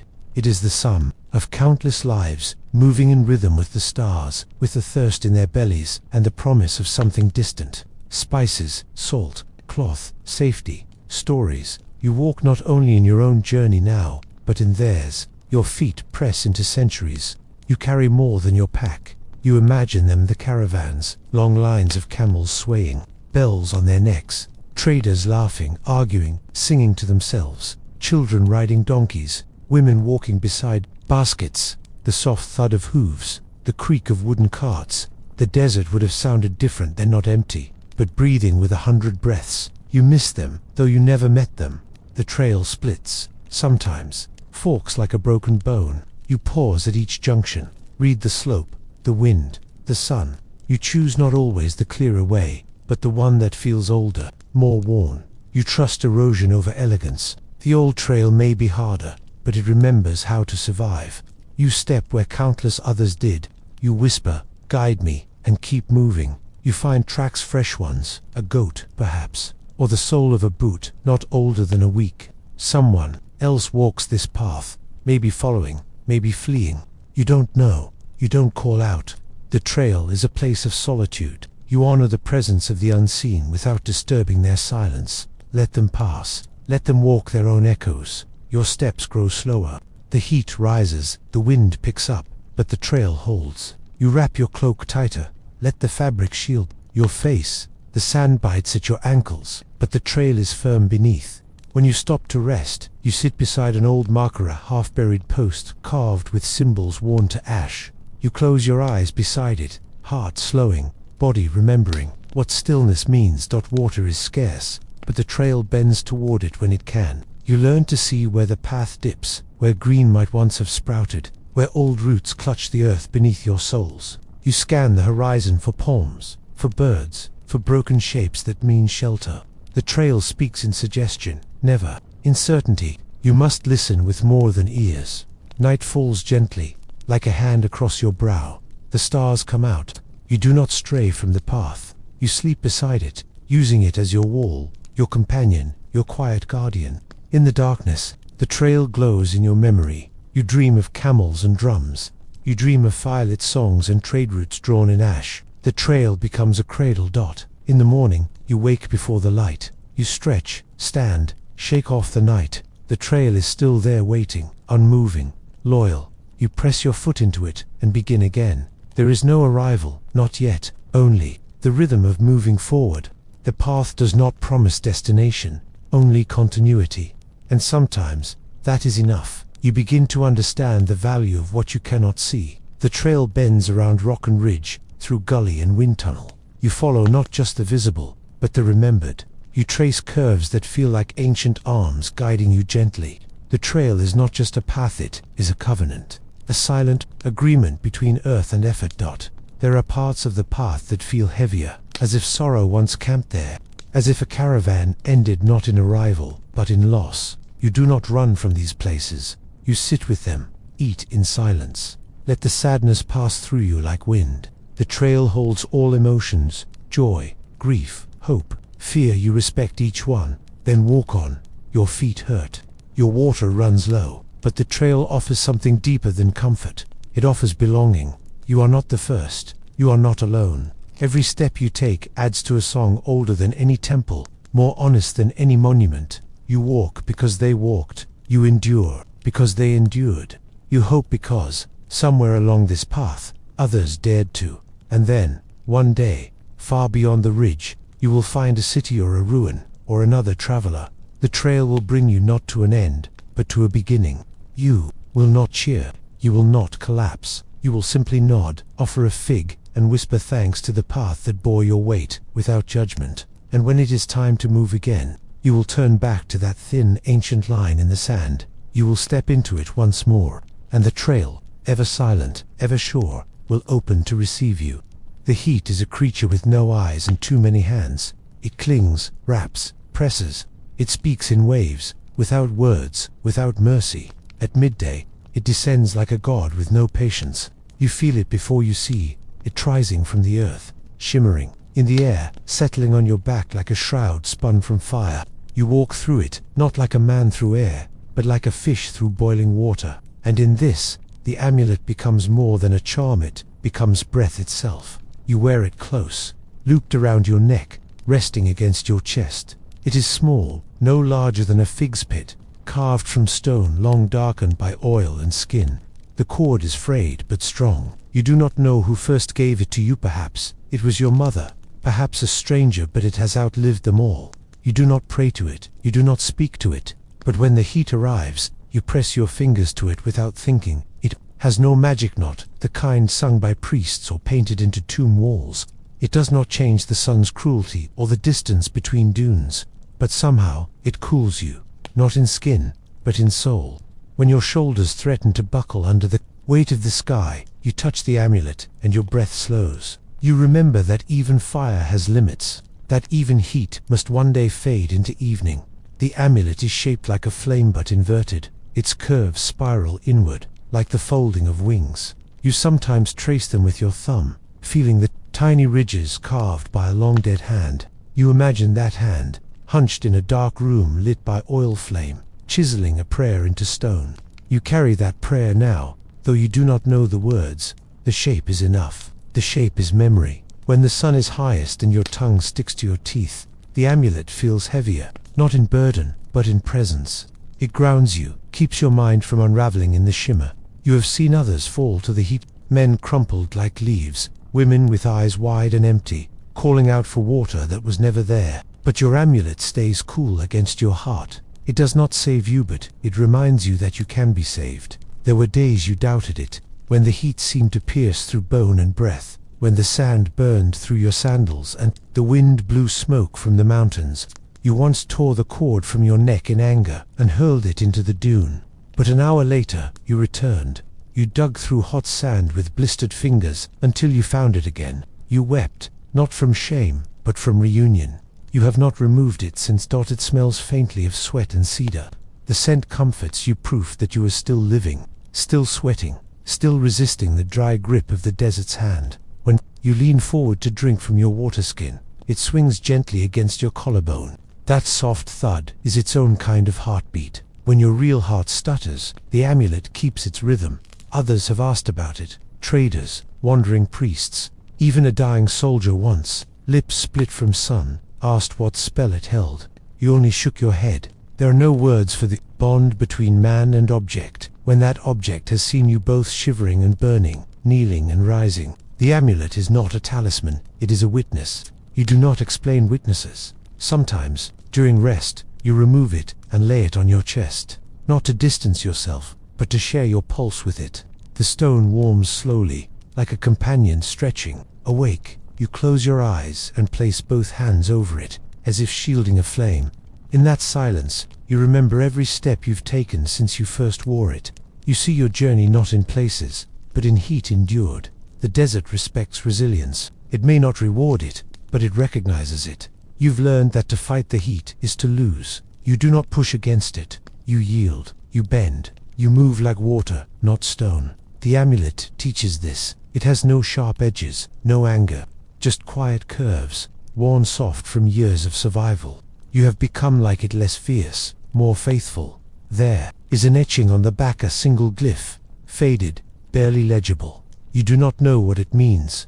No scholar has translated it, but in the loneliest hours, you trace it and imagine it says something simple. endure, or maybe, return, perhaps both. In the desert, those two words are one. When you pass through canyons where the heat funnels like a scream, you tuck the amulet beneath your tunic, close against your skin. You whisper to it then not words, but breath, shared breath. You inhale through your teeth, exhale through your nose, and in that rhythm, you find balance again. The heat is loud, but you are steady. The amulet helps you remember how. There was once a storm that stripped tents from the earth and turned sand to knives. You wrapped yourself in cloth and crouched behind a dune, the amulet clenched in your fist. For hours you waited, mouth full of grit, vision blurred by wind, and when the storm passed, you rose, coughing. The amulet was still in your hand. It bore no scratch, no crack. It outlasted the sky's fury. So did you. Even in sleep, you keep it near sometimes. You wake with it tangled in your fingers, or pressed against your lips. It feels like a pulse outside your own, a rhythm that does not falter when dreams do. In the heat of nightmares, it remains cold and real. In waking, it remains unchanged, a small, perfect silence in a world of burn. You once lost everything in a fire: blankets, food, parchment, names. But the amulet, hidden under your tunic, survived. You held it in the morning light, soot smudging your hands, and knew it would be enough, not to rebuild, but to walk again, to face the sun again. Sometimes that is all survival is, a single object that tells you the day will come again. Children in the villages have tried to mimic it, tying stones to twine, carving lines into clay. You never mock them. You smile and nod. They are trying to understand what you cannot explain. They want to feel what you feel, that there can be something small and quiet, yet stronger than sun and distance. You let them believe it. Hope, often, begins in imitation. You've imagined burying it someday, deep beneath a dune, like a seed. Perhaps someone else will find it, perhaps not, but the desert would know. The wind would whisper of it, the trail would shift slightly around its presence. Not all treasures are meant to be kept. Some are meant to remind the earth that you were here, that you survived. But for now, you wear it. Not proudly, not desperately, but faithfully. Like a scar you chose, like a name given only by time. It rests above your heart, just below your breath, where pain once lived and now only endurance does. You carry it not because it changes the world, but because it reminds you that you can. The heat does not lessen. The sun does not weep. The sand continues to burn. But you walk. One step, then another.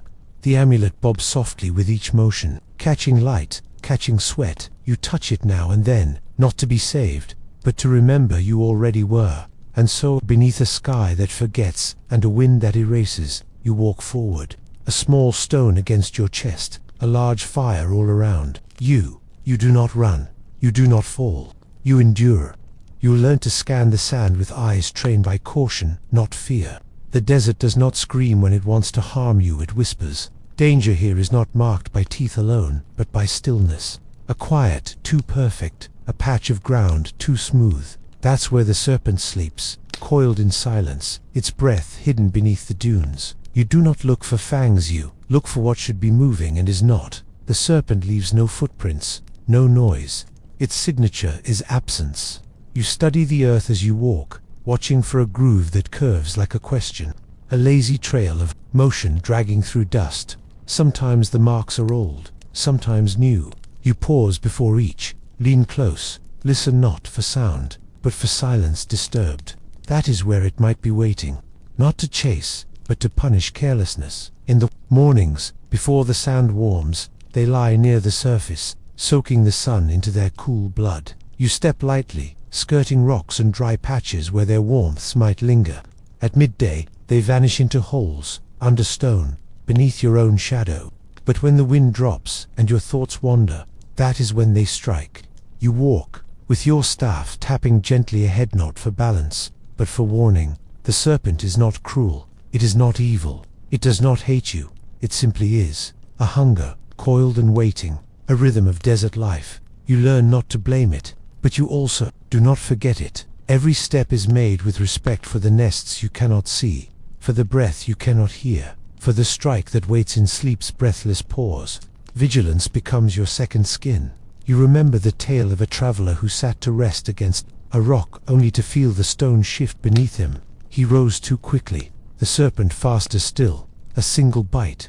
He walked 3 more paces before his legs refused him. He died under a tree that bore no fruit. The serpent did not follow. It had already forgotten him.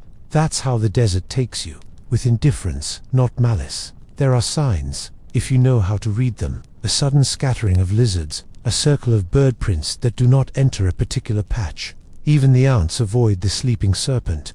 Nature does not shout warnings, it whispers in patterns.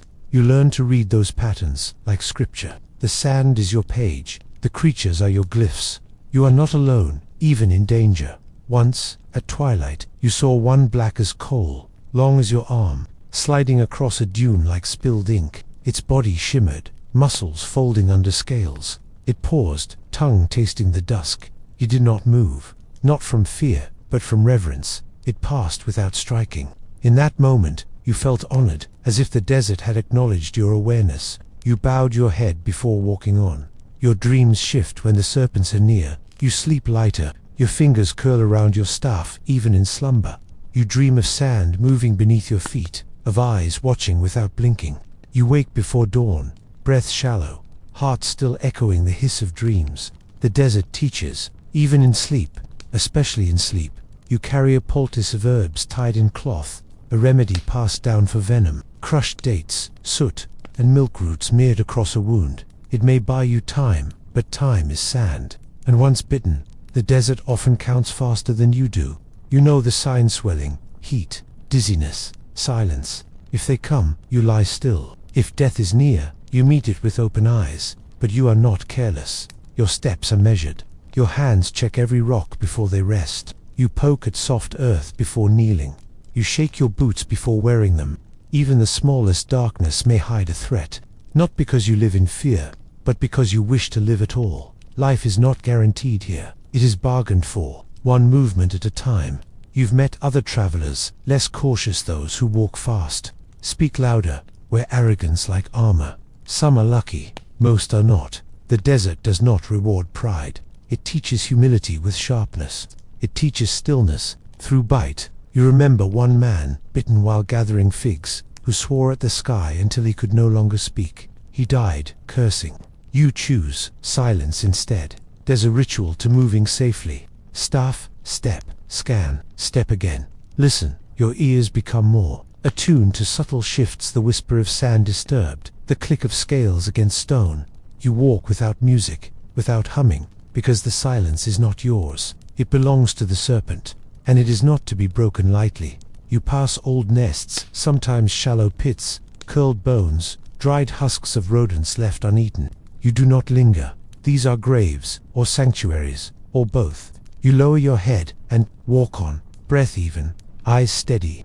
There is no need to disturb what has already been. The serpent leaves behind silence. You leave behind footprints that fade quickly. Once, a small child in a village asked if you had ever killed a snake. You told him no. He frowned, surprised. But aren't they dangerous?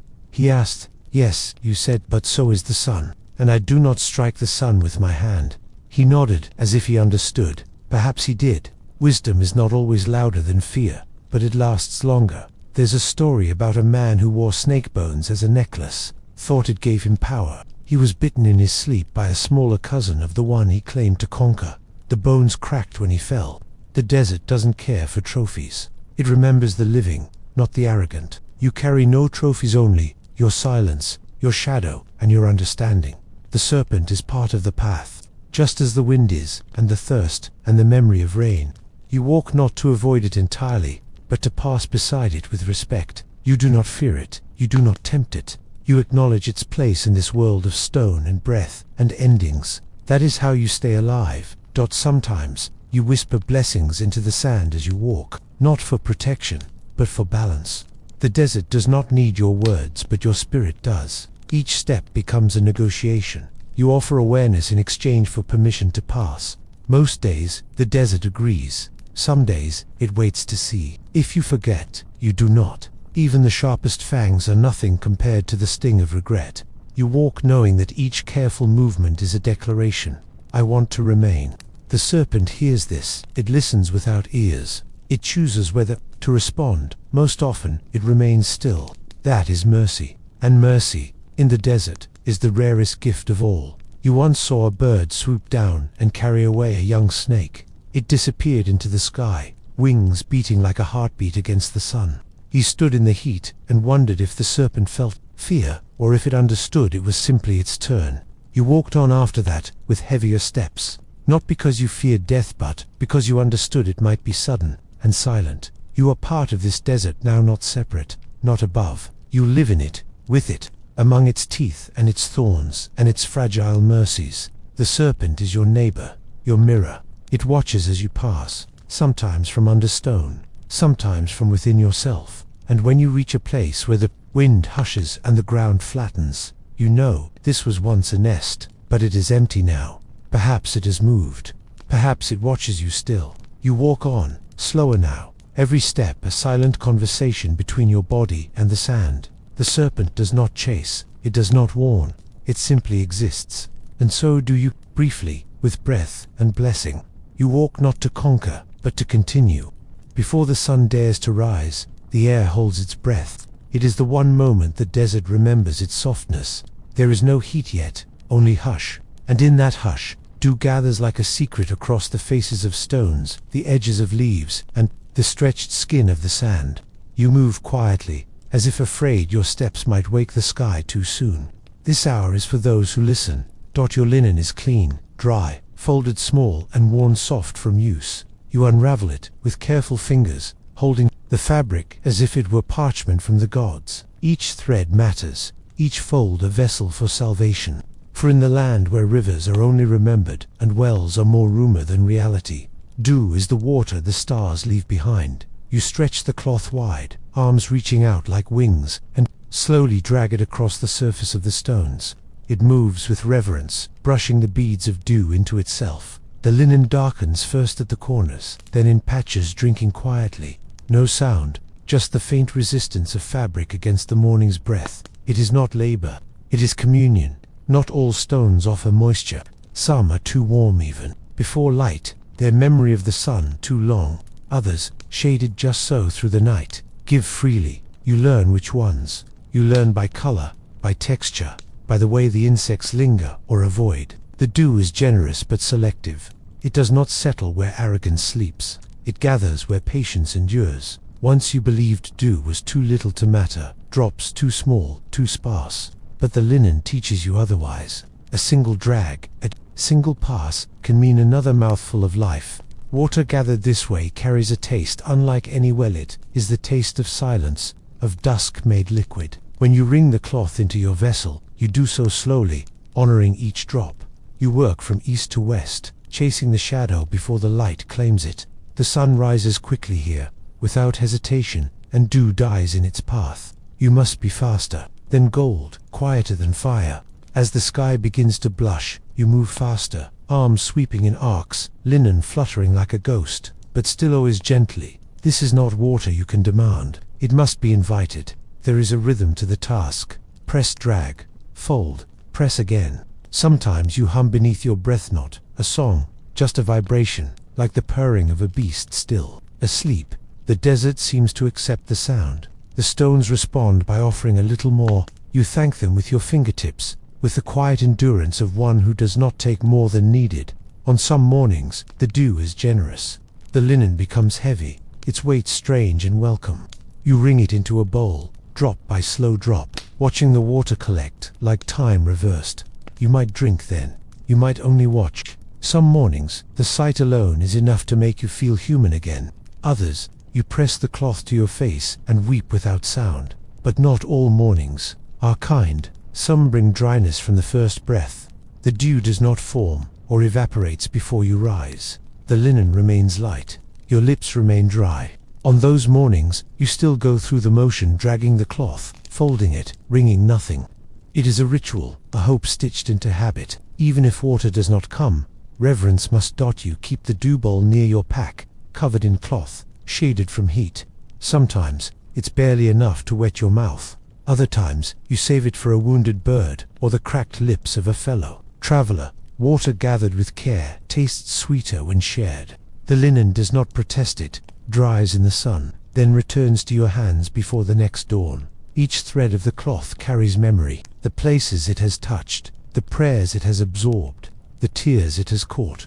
Over time, the linen becomes more than fabric. It becomes witness. It holds the mornings you almost gave up, and the mornings you found dew so plentiful, you laughed aloud. It is your map of mercy, drawn in moisture. You wonder sometimes how the ancients first learned to do this, who first bent to the stone, cloth in hand, and gathered the desert's quiet tears, who taught the linen to listen.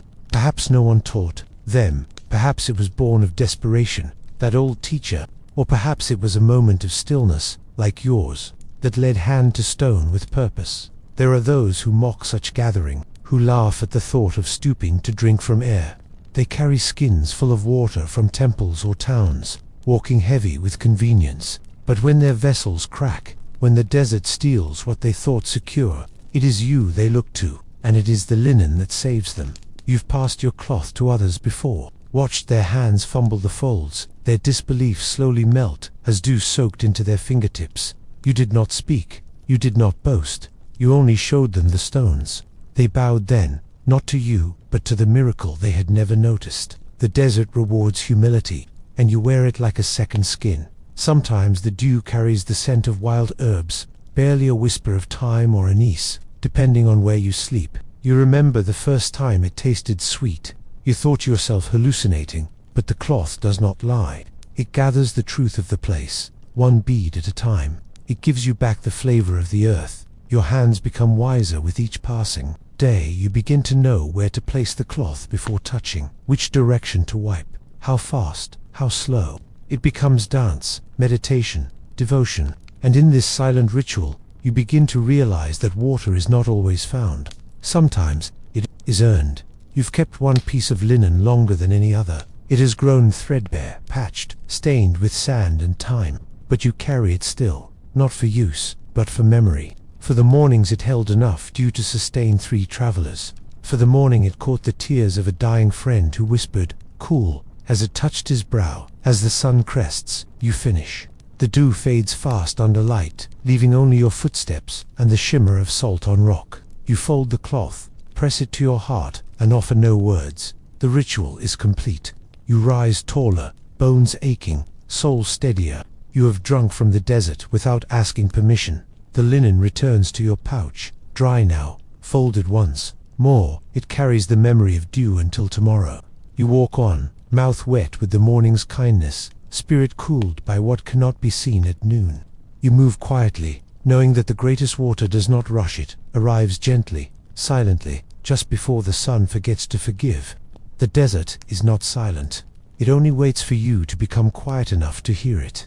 At first, your ears are filled with the heavy hush of sun and wind, with the thudding echo of your own heartbeat, loud as a drum in the hollow of your chest. But slowly, as you still yourself, as your footsteps match the rhythm of sand, the other sounds begin to emerge, soft, hidden, vital. You do not listen with your ears alone. You listen with your ankles, your fingertips, your breath. A shift beneath the ground, a rustle in the brush, a clicking sound like stone against stone life, announcing itself in the smallest ways. You learn to tell the difference between the whisper of sand sliding down a dune and the scurry of something watching, waiting, surviving. You crouch low beside a cracked boulder, pressing your palm to its surface. The warmth of the rock hums. Back at you, not a sound exactly, but a vibration, an old song. Beneath it, sometimes, there is the distant drumming of water deep in the earth, or the sharp scrape of a beetle tunneling. You lean in, cheek against stone, and wait. The earth speaks slowly here, at dawn. You hear the chirp of birds too small to see. They flit between the skeletons of old bushes, calling out with hope stitched into their tiny voices. Their songs are maps, warnings, invitations. You pause to listen, letting the wind carry their meanings to you. Where there are birds, there is life. Where there is life, there is something left to find. You've learned to follow the lizard's sigh dry, rasping sound as it skims across the stone. Not quite a hiss, not quite silence. If you hear that, you know the shade is near. Lizards keep 2 cracks, 2 places that hold shadow. Their sound becomes a signal. You adjust your path, not toward the noise itself, but toward the echo of survival it leaves behind. Even the wind has its voice. It's not just a roar, it's a language. When it moves low across the dunes, you hear longing. When it lifts and winds through broken reeds, it carries warning.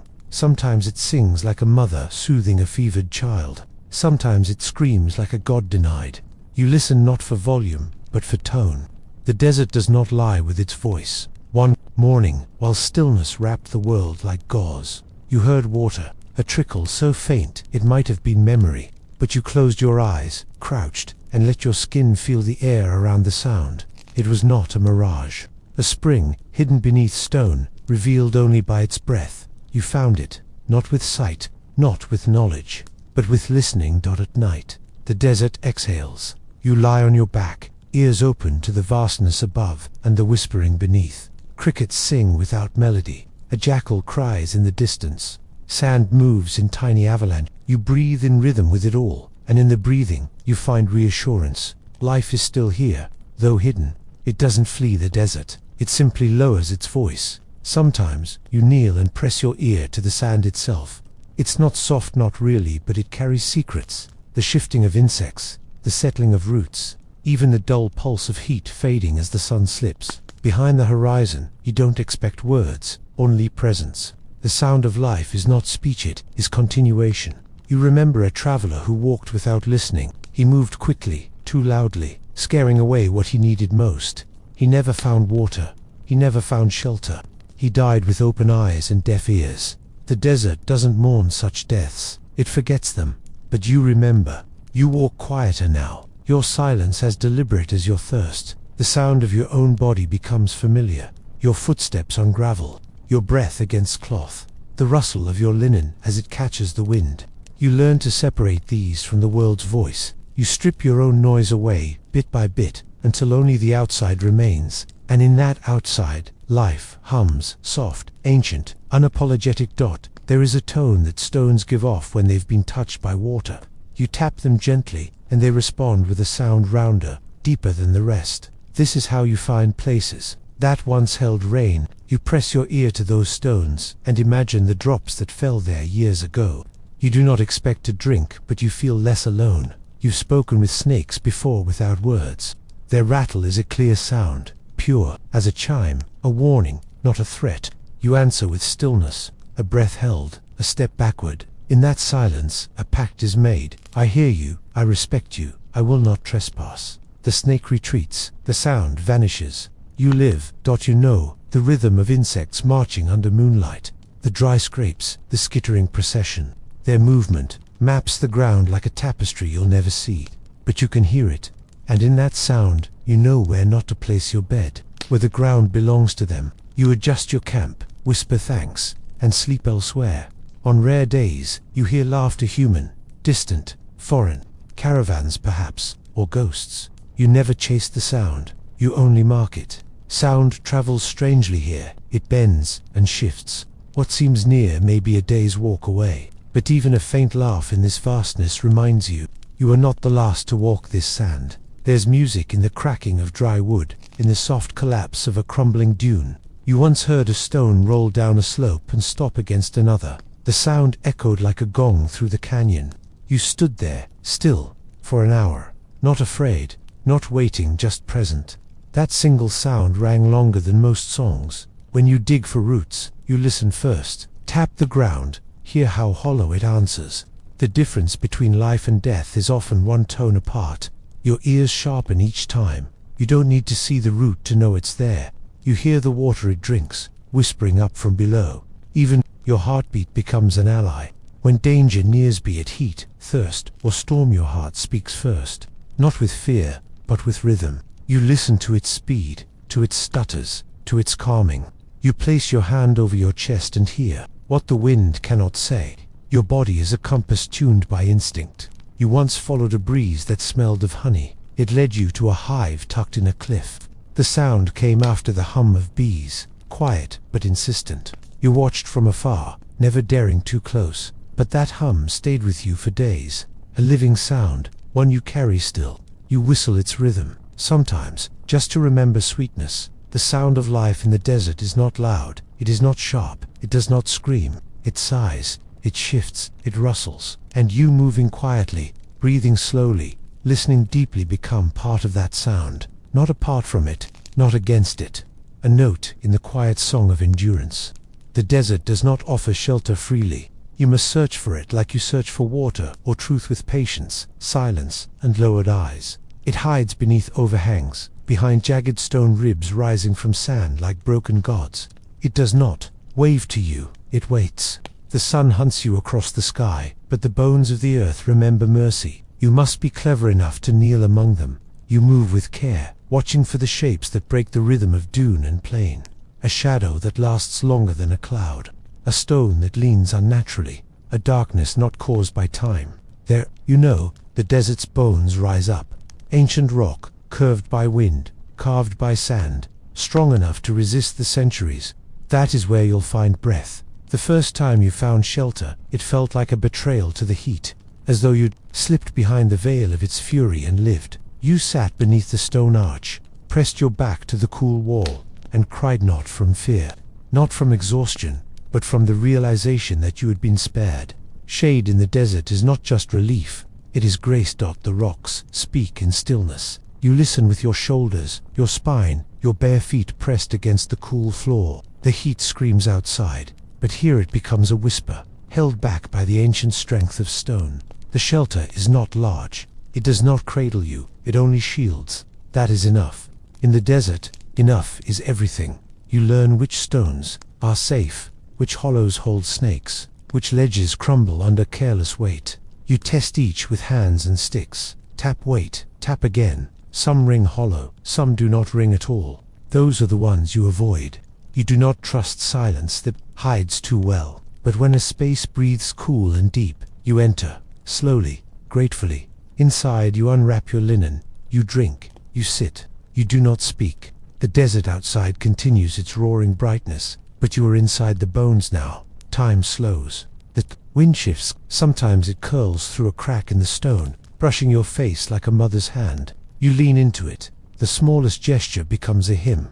You once found a cave no taller than a man's waist, and inside it, remnants of someone else, a dried fig skin, a bit of old rope, the imprint of knees pressed into dust. He did not disturb it. You added to it your own footprint, a hair from your head.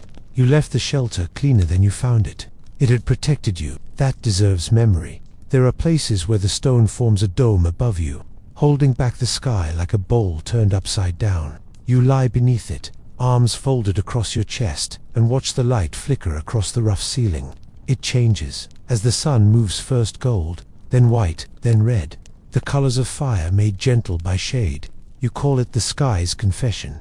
Some shelters hold echoes, not loud ones, just murmurs. When you breathe, the walls reply. When you sigh, they deepen. It feels like company, like the rock itself has remembered your presence. You speak softly then, not to yourself, but to the bone around you. It does not answer in words, but it listens. That is enough. You begin to see the stone not as obstacle, but as archive. Each curve, each fracture, a record of storms, of floods, of long-dead rivers. You press your cheek to it, and feel layers of history pressing back. Time becomes touchable. You are no longer just surviving, you are witnessing, and the shelter welcomes your quiet awe.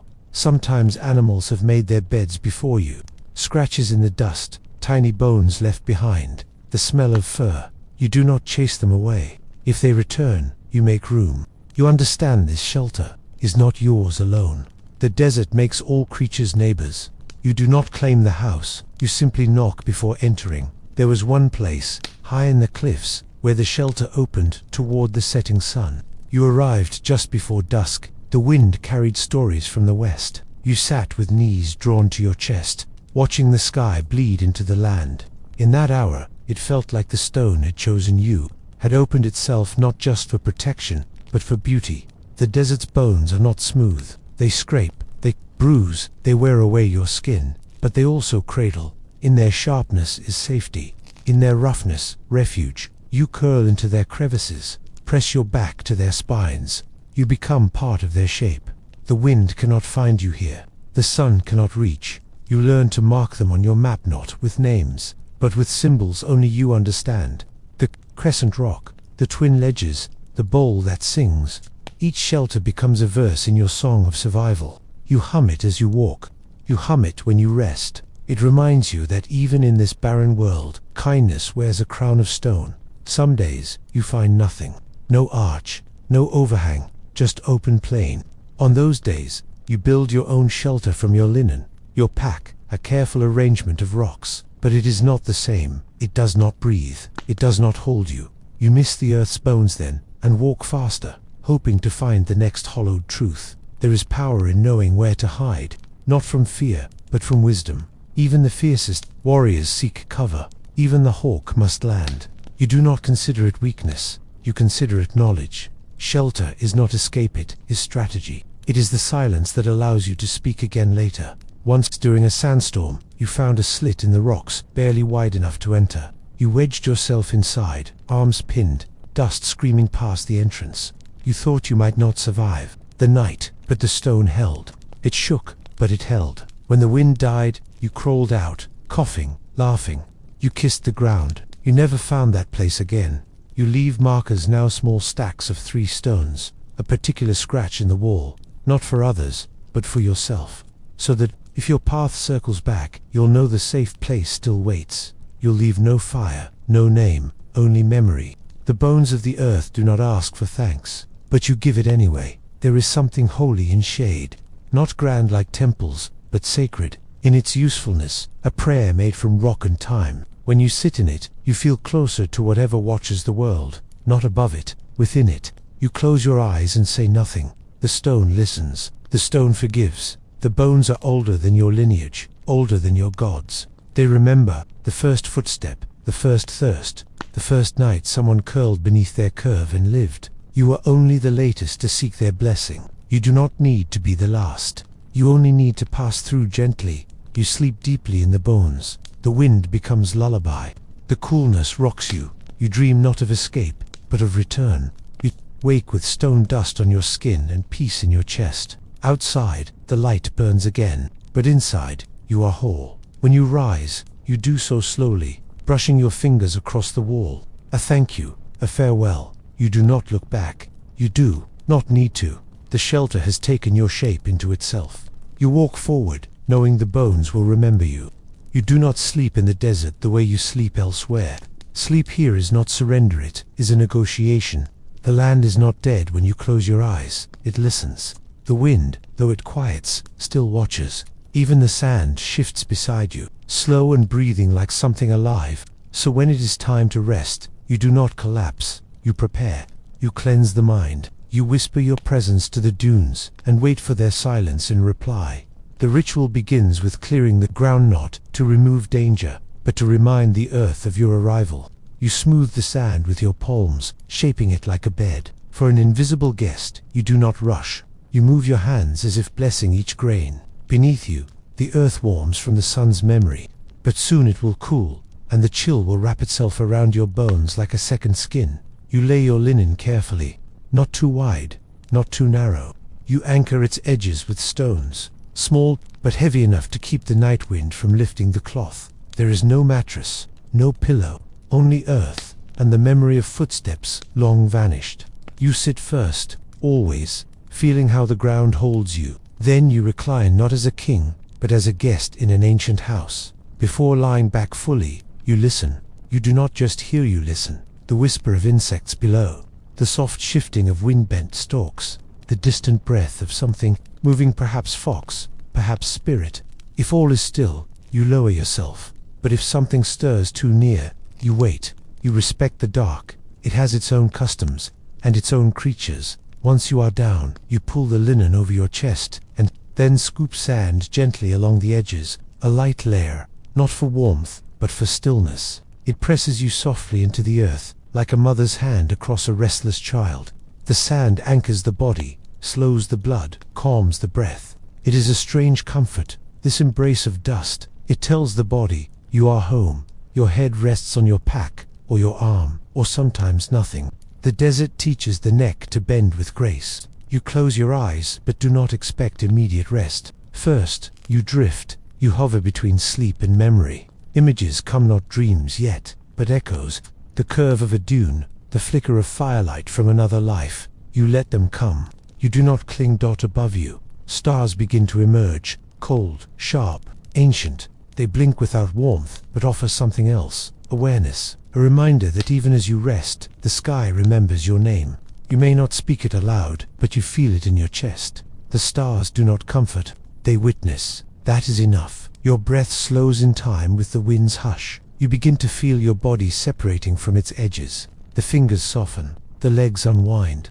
The thoughts that clung tightly all day begin to loosen, one by one, falling back into the sand. You are no longer a figure moving across the land. You are now part of it. A stone, a root, a shadow fading gently. Sometimes you feel the brush of something small, an insect, a breeze, a flake of ash. You do not flinch. The body stays still, taught by many nights. Movement invites interest. Stillness invites peace. You let the small things pass over you like thoughts you no longer need to hold. You let them belong. The desert is never silent. Not truly, but its sounds are lullabies in disguise. The moan of wind across stone, the soft thump of shifting sand, the distant call of an owl, these become the pulse of your sleep. You do not fear them. You understand their meanings now. They are part of the desert's own breath, and your breath follows theirs. There is no true blanket here. The only warmth is what your body keeps, and the sand, poured lightly across your limbs, traps it just enough. But still, the night is cold. Cold enough to enter the bones if you let it. That is why you layer thoughts like fabric, memories of sun, of fire, of soft voices from long ago. They wrap you better than wool. You dream in the desert, not in pictures but in textures, roughness, heat, the weight of time pressing on the chest. You dream of journeys, though you do not walk. You dream of hands you've never held, names you've never spoken. In the desert, dreams become messages coded, symbolic. You wake not with answers, but with questions shaped like wind. Sometimes you wake in the middle of the night and feel something staring. Not eyes, not malice, just presence. As if the land itself pauses to remember you. You do not move. You breathe slowly, eyes still closed, until the feeling passes. You know that fear has no place in this sleep, only respect. You are not the first to lie here. You will not be the last. Before dawn, the cold deepens. The sand at your sides tightens, stiffens. You draw your limbs inward, curling like a creature waiting for light. Your mouth is dry, your fingers numb, but still, you do not rise. The desert wakes slowly, and so must you. You match its rhythm. You follow its lead. This is the ritual's final test, the waiting before warmth. When the horizon softens, the stars begin to retreat. You feel it first in the chest, a loosening, a warmth like a sigh. The night does not break, it folds. You open your eyes only when the sky allows it. The color is still blue-black, but it carries promise now. You listen. The desert begins to whisper again. You are permitted to rise. You brush the sand from your limbs, gently. You do not slap it away. This sand covered you. It watched over you. You thank it by touching it once before standing. It slides off in sheets, like old thoughts. You are lighter now. You stretch slowly, remembering the shape of your body, your bones, your joints, your hunger. The body returns piece by piece. Your linen folds back into your pack. Your footprints are shallow, easily erased. You leave no bed, no mark, only warmth where your breath pooled in the night. The land will take it back by midday. No one who comes here tomorrow will know you slept. But the desert will remember. It always remembers the ones who lay quietly. You do not speak yet. Voice must wake slower than body. You hum once, a low tone in the chest. The sound is for you, and for the land. You carry no music, no chant, only this, a vibration to greet the returning light. The desert hears it. You feel the reply in the shifting wind. The sun breaks the horizon slowly, carefully. Its first light finds your eyes half-lidded, not squinting but open. You do not shield from it.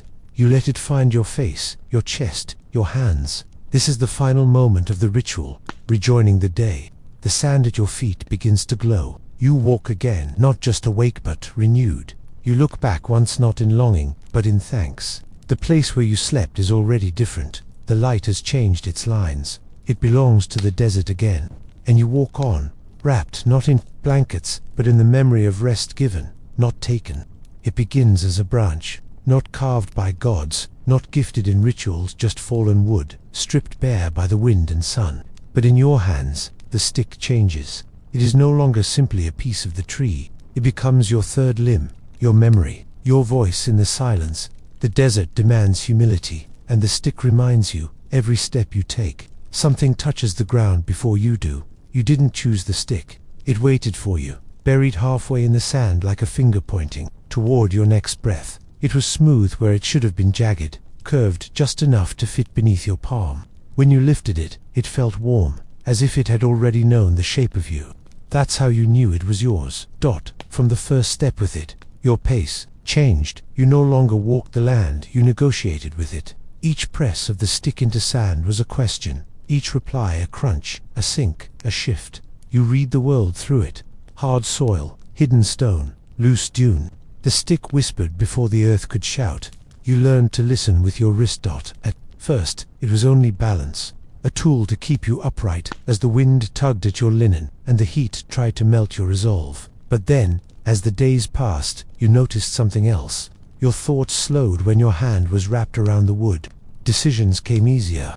The soul, scattered by thirst and time, settled into rhythm with the tapping of its bass. In dangerous places, it became your scout. You tapped before stepping. You prodded dark crevices before lowering your weight. You stirred suspicious piles of stone. The stick extended your awareness like a quiet prayer.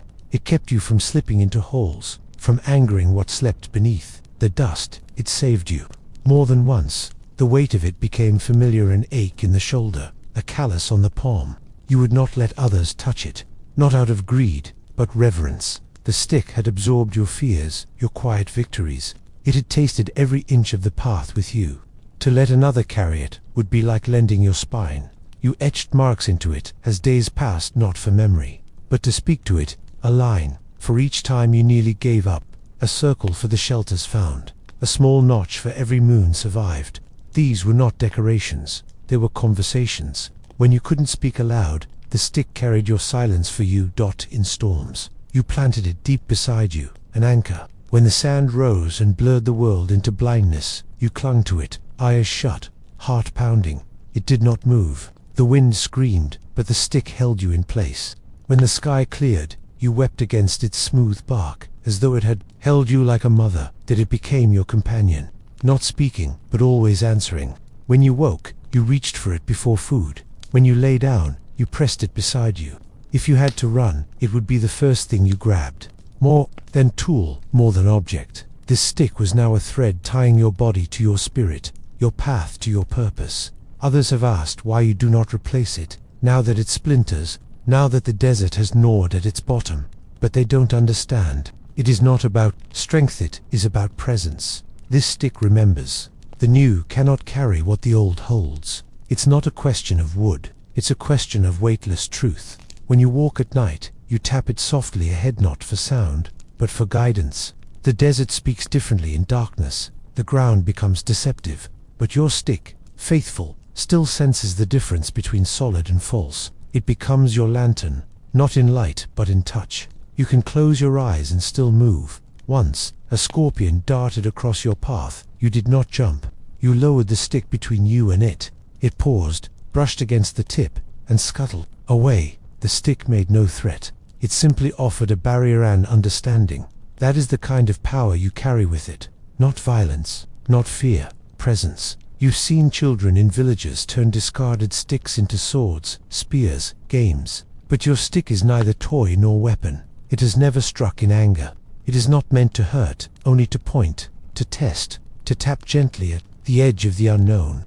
It's a way of saying, I am here, but I will not demand passage. On days when the heat broke your will, you leaned on it, let your full weight sag into its grain. It did not buckle. It held you like an old friend. No questions, no judgment. Just a steady reminder that standing was still possible, that your legs would remember how, if you just waited. You once dropped it. In anger, in despair. You walked without it for an hour, feeling powerful, defiant, but your steps stumbled. The ground seemed less honest. You felt watched, and not in a kind way. When you returned to where you'd left it, the wind had buried half of it in sand. You dug it out like recovering your own name. Sometimes you carve a word into it. Not a full word, just a letter, a mark that only you understand. These are your prayers. They go nowhere. They do not rise to gods, but the stick holds them, and when you grip it next, you feel the whisper of what you once hoped for. Not loud, but enough. But enough. If you must cross water, you lift the stick high. It does not belong there. It is not of river or flood. It walks the dry veins of earth, and if it falls into water, you retrieve it quickly, wrapping it in linen, speaking soft words. You know it cannot truly drown, but you treat it as sacred anyway. At night, when you speak to the stars, the stick rests across your knees. You hold it as you would a sleeping child. It does not answer, but your voice feels steadier with it near. Even silence feels more honest. It is not there to teach or to comfort, but it is there, and that is all the soul sometimes needs. There are those who wander with nothing, no pack, no staff, no memory of their steps. They say it frees them, but you have learned differently. The stick is not a burden. It is the record of your journey. It is your conscience made physical. Every scratch in its surface is a truth you dared to carry. On days when you move through mirages and doubt, you do not trust your eyes. You trust the stick. You lower it, feel the ground, press lightly. If the earth holds, you move forward. If it crumbles, you wait. That's how you survive, not by vision, but by contact, by the story in your hand. If the time comes that the stick must break, if the wood splits beyond repair, you will bury it, not like an object, but like a companion. You will find a quiet place, wrap it in linen, press it into the sand with words, and then you will walk away, slowly, using only your two legs. But part of your balance will remain with what you left behind. You once imagined carving a serpent near the handle, a symbol of wisdom or protection, but you never did. The stick needs no symbol. It is the symbol of survival, of humility, of what happens when you ask the desert for a guide and receive not a voice, but a piece of wood that teaches without speaking. You do not walk to conquer the land. You walk to understand it, and your stick, simple, worn, sacred, shows you how. Tap by tap, step by step, you are not just moving forward. You are listening, you are learning. And the stick, your witness, your measure, your soul's quiet echo, marks the way. It begins without warning. The sky, once a vast page of blue or bronze, shifts in silence. The light changes. Not darker, just different, thicker. The horizon curls inward like a fist. And before you can name the shape rising in the distance, the wind begins to hum. It is not gentle, it is not cruel, it is ancient. It is coming for you, and the desert does not apologize. Your breath slows. You have seen this before, or something like it. A wall of sand crawling across the earth like a beast made of breath and ruin. You do not run. You cannot outrun what was born before feet. Instead, you reach for your linen, for your stick, for the quiet rituals that might protect the flesh, even if not the soul. The storm is not your enemy, but it will not spare you. The first gust snaps against your face, grains of sand stinging. Like memory, you lower your eyes, you bend your head, you tie the cloth across your mouth and nose, tightening it with trembling fingers. You are not afraid, not exactly, but you feel something ancestral stirring in your bones. The old fear, the one that remembers when men were smaller than wind. There is no sky now, only rust, a color that does not exist in peace. The air grows heavy, and your ears begin to fill with the sound of everything. Grains of sand hitting cloth, skin, rock, your heartbeat, your thoughts. The wind becomes voice, layered and loud, speaking in languages too old to decipher. You crouch, knees against chest, and wait.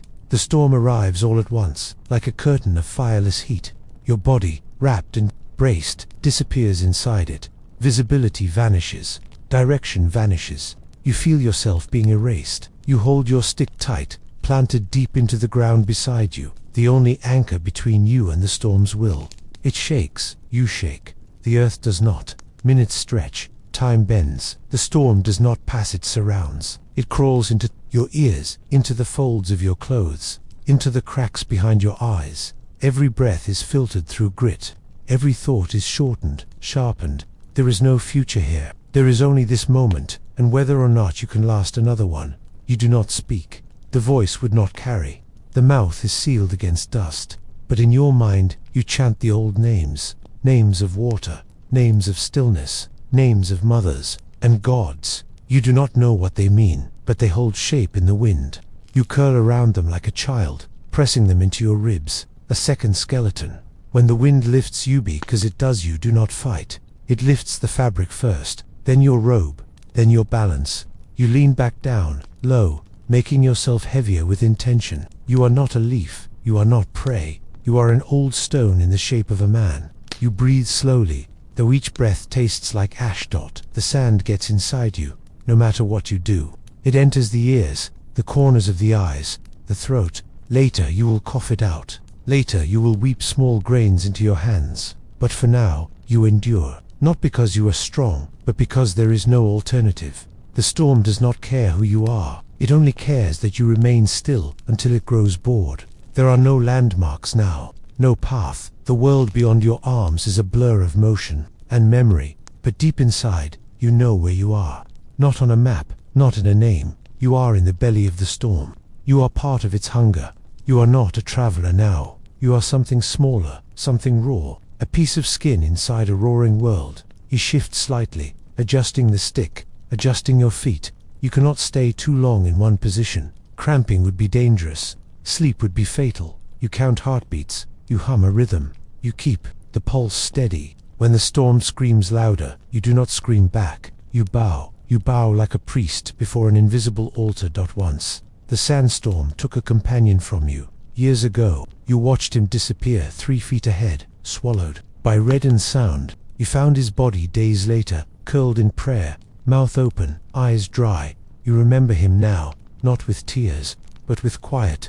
You learned from him that the desert chooses what it keeps and what it buries. Stillness is your weapon now, not resistance. Stillness. The storm moves to find weakness, movement, panic, defiance, but you offer nothing. You let it pass around you, over you. You become a stone among stones. The only thing that betrays your living form is the slow rise of your chest, and even that you make small. Eventually, the noise begins to thin. Not quiet, not yet, but thinner. The sand no longer hits you like needles. It brushes, then taps, then merely whispers. Your ears begin to ache from the pressure lifting. You feel light returning first, a dull gray, then hints of bronze. The storm is moving on, not defeated, simply bored of you. You do not rise yet. You wait. Many have stood too soon, only to be knocked back down by a final gust. You know better. You've learned the rhythm. The storm exits like a scribe, brushing away dust from a forgotten word, gently, slowly, but still with weight. You breathe through it. You let it leave you.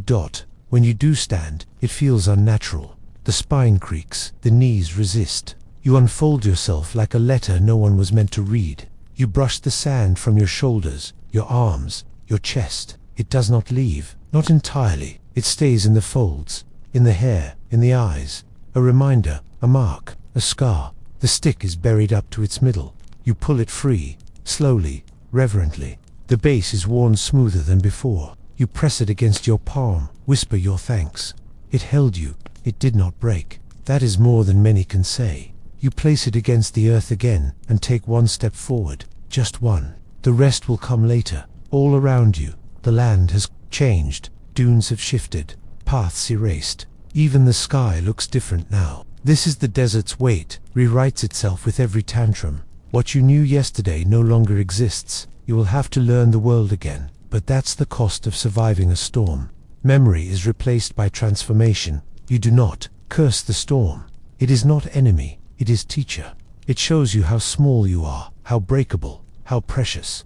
It reminds you that comfort is an illusion, and permanence a myth. It strips you of ego, of habit, of entitlement. It gives you back the only thing that matters, breath. You will carry its scar long after the dust is gone. A rawness in the lungs, a stiffness in the joints, a dream that smells of rust and wind. But most of all, you will carry a silence inside. A silence earned only by listening to something louder than fear. That is what a sandstorm gives, if you survive. Not peace, but understanding. The moment arrives quietly. You do not hear drums, nor shouts, nor the jubilant crack of celebration. You simply crest a dune, lean your weight on your stick, and let your eyes drift toward the edge of the world. And there it is, civilization. Smoke curling above rooftops, a shimmer of stone or cloth catching the sun.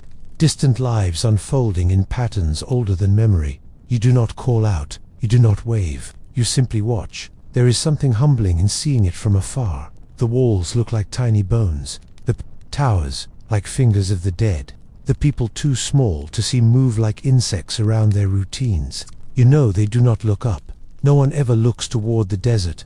No one expects to see someone emerging from the horizon of heat. To them, the edge of town is the end of the world. But to you, it is only the beginning. You do not rush.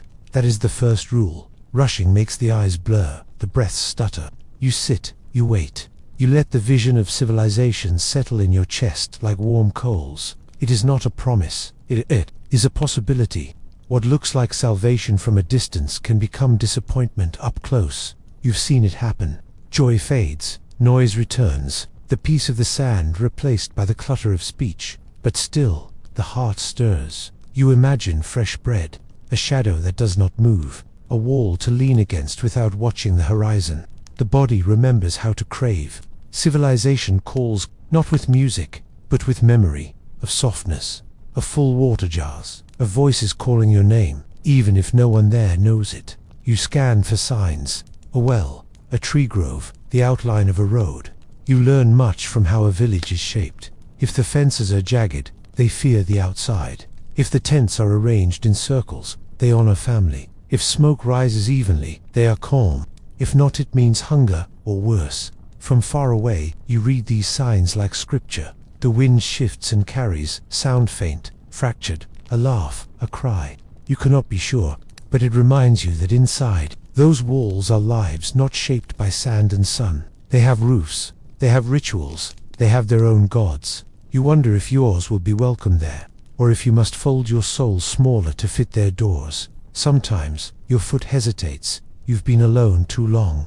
The quiet has become a companion, the emptiness, a home. Inside those walls, things will be asked of you. Names, reasons, stories. You've forgotten how to lie politely. You've forgotten how to want things in public. You only know how to endure in silence. You check your reflection in the water skin. Sand stains your face. Your hair has forgotten. Combs, your eyes are red from wind. Civilization values appearances. You remember this. You consider staying on the hill a while longer, letting the world continue without you, just watching, as the sun climbs and then lowers again. But then a donkey brays, a dog barks, real sounds, close enough to be undeniable. Life spills out beyond the walls, messy and unashamed.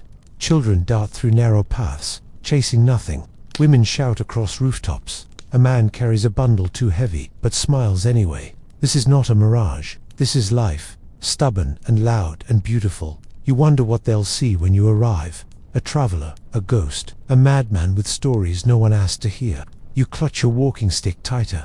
It holds your silence, your journey, your truth. If they cannot understand your words, perhaps they will understand your posture. Bent but unbroken, quiet but full. From this distance, it looks peaceful, but you know that inside any gathering of walls are arguments, debts, jealousies. Civilization has its own storms, quieter, yes, but no less brutal. You've faced the wind's teeth. Can you face the soft violence of people again? The expectations, the smiles that hide knives. You remember the last time, the stares, the questions, the coin pressed into your hand like pity. You are not a beggar. You are not lost. You are returning. But how can you explain a desert walk to those who've never stepped past the farthest field? How do you speak of silence to those who never leave the noise? Still, your feet itch. Civilization may not understand you, but it has warmth. It has spice. It has linen that smells like jasmine instead of sweat. You want to feel your name spoken again. You want to hear music not made by wind. You want to sleep with a roof and forget the stars for a night or two. You rise. You dust off your legs. You check your water, your pack. The steps you take now feel heavier, more deliberate, as if each one seals the decision. The wind behind you sighs, long and low, as though the desert mourns your departure. You nod to it once. Not goodbye, just ... until you begin the descent slowly, your eyes never leaving the distant town. You imagine what the ground feels like beneath those feet. Paved, perhaps, warm, unmoving. You are not used to such stillness. The desert shifts with every breath. Civilization holds its shape. It doesn't know how to dance. Halfway down you meet the first sign of welcome or warning. A post, a symbol etched into wood, perhaps a deity or a rule. You pause, place your hand upon it. It's cool to the touch, not sacred, just solid, a boundary, invisible but real. You cross it like stepping into someone else's dream. You begin to hear the market now, laughter, clatter, the music of trade. The smells hit next states, smoke, boiled barley, wet cloth, bodies. The scents rush at you like waves. You close your eyes, you let them. You've walked through worse storms than this. This is only the storm of returning. A child sees you first, their eyes wide, their step faltering. They run off, shouting. You don't hear the words, you only feel them vibration in the air. Recognition, you are no longer alone. That truth presses deeper than any wind. People turn, some wave, some stare. A few look away. You keep walking, you say nothing. Your story is not ready for speech. It lives still in the soles of your feet, in the lines of your cracked lips, in the grip of your stick. Let them see, let them wonder. You are here, the gates are open. No guards stop you, no questions fall. Just the slow, quiet breath of a place that does not yet know what you carry. And you, tired, sacred, sun-washed, step across the threshold, not as a returning hero, but as a survivor. You will find water, you will find sleep, but the desert will walk beside you. Even here, you do not forget the dunes, you do not forget the stars. Civilization offers food and song, but not understanding. That remains buried in the sand, waiting for you to return. You will, but for now, you vanish into the town like a shadow becoming real. The name is not one you are born with. It is given by the land, whispered by the wind, pressed into your spine by the weight of the heat. You do not choose to become the dustwalker. You earn it, step by step, blister by blister. It is not about arrival, it is about enduring the journey, until even your shadow begins to forget where it started. At first, you think you are merely passing through, a visitor among dunes, a wanderer with a path. But the desert watches, it marks those who stay, those who speak less and listen more. The sand begins to trace itself into your skin. Your footsteps leave not just prints, but stories. You are not just walking, you are being red dot. Your clothes change, your voice lowers. The way you carry your water becomes precise. The tilt of your stick when probing a path, the angle of your eyes when scanning a false horizon. These are not tricks, they are rites. A dustwalker does not announce themselves. The desert recognizes them by how they breathe. People you meet along the edge towns begin to call you by names. You do not claim ghost, prophet, mirageman. You do not correct them. You are no longer what you were when you left the first riverbank. Your name has been worn down like stone. You are simpler now, quieter, but inside, your soul hums with the memory of sandstorms and starlight. A dustwalker does not fear solitude. It has become your companion, a presence at your side, more faithful than conversation. The silence of dunes is not empty. It is full of the echoes of those who walked before, of the gods buried beneath time, of promises made by wind and kept only by the bones of birds. You learn not to drink until your tongue forgets thirst. You learn not to speak until your thoughts are heavier than the sun. You learn to walk without wasting steps, to sit without seeking comfort. You grow into the rhythm of the land, until even your heartbeat begins to mimic the pulse of ancient stone. The dustwalker learns the language of tracks. You can tell the hour from a snake's passing, the mood of the night from how the scorpions move. A broken twig, a single feather, the scatter of dry dung, these speak louder than words. The world reveals itself when you walk slow enough to see. The wind becomes your tutor. It teaches you when to move, when to wait, when to disappear into your own shadow. A shift in its tone tells you if shelter is near. A drop in its heat warns of a predator. When the wind stops completely, you know to lower your body and pray. Something old is watching. A dustwalker does not hoard.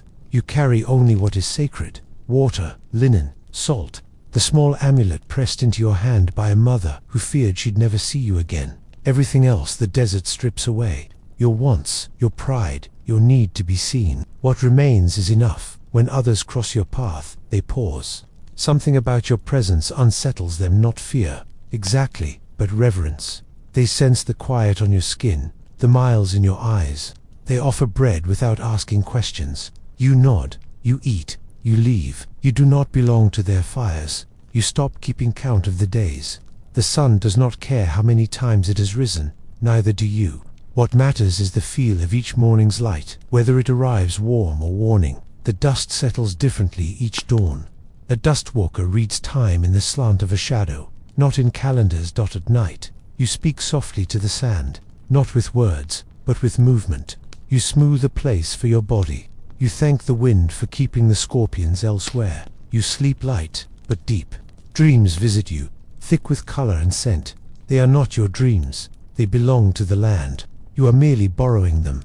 You stop fearing death, not because you are brave, but because the desert has shown you worse. Slow thirst, confusion, betrayal by mirage. Death is honest. It does not trick. It arrives when the land is done with you. Until then, you walk. Every step is permission.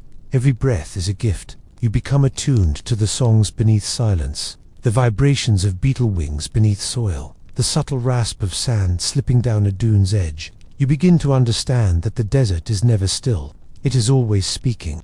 The dust walker knows how to listen. You stop seeking signs.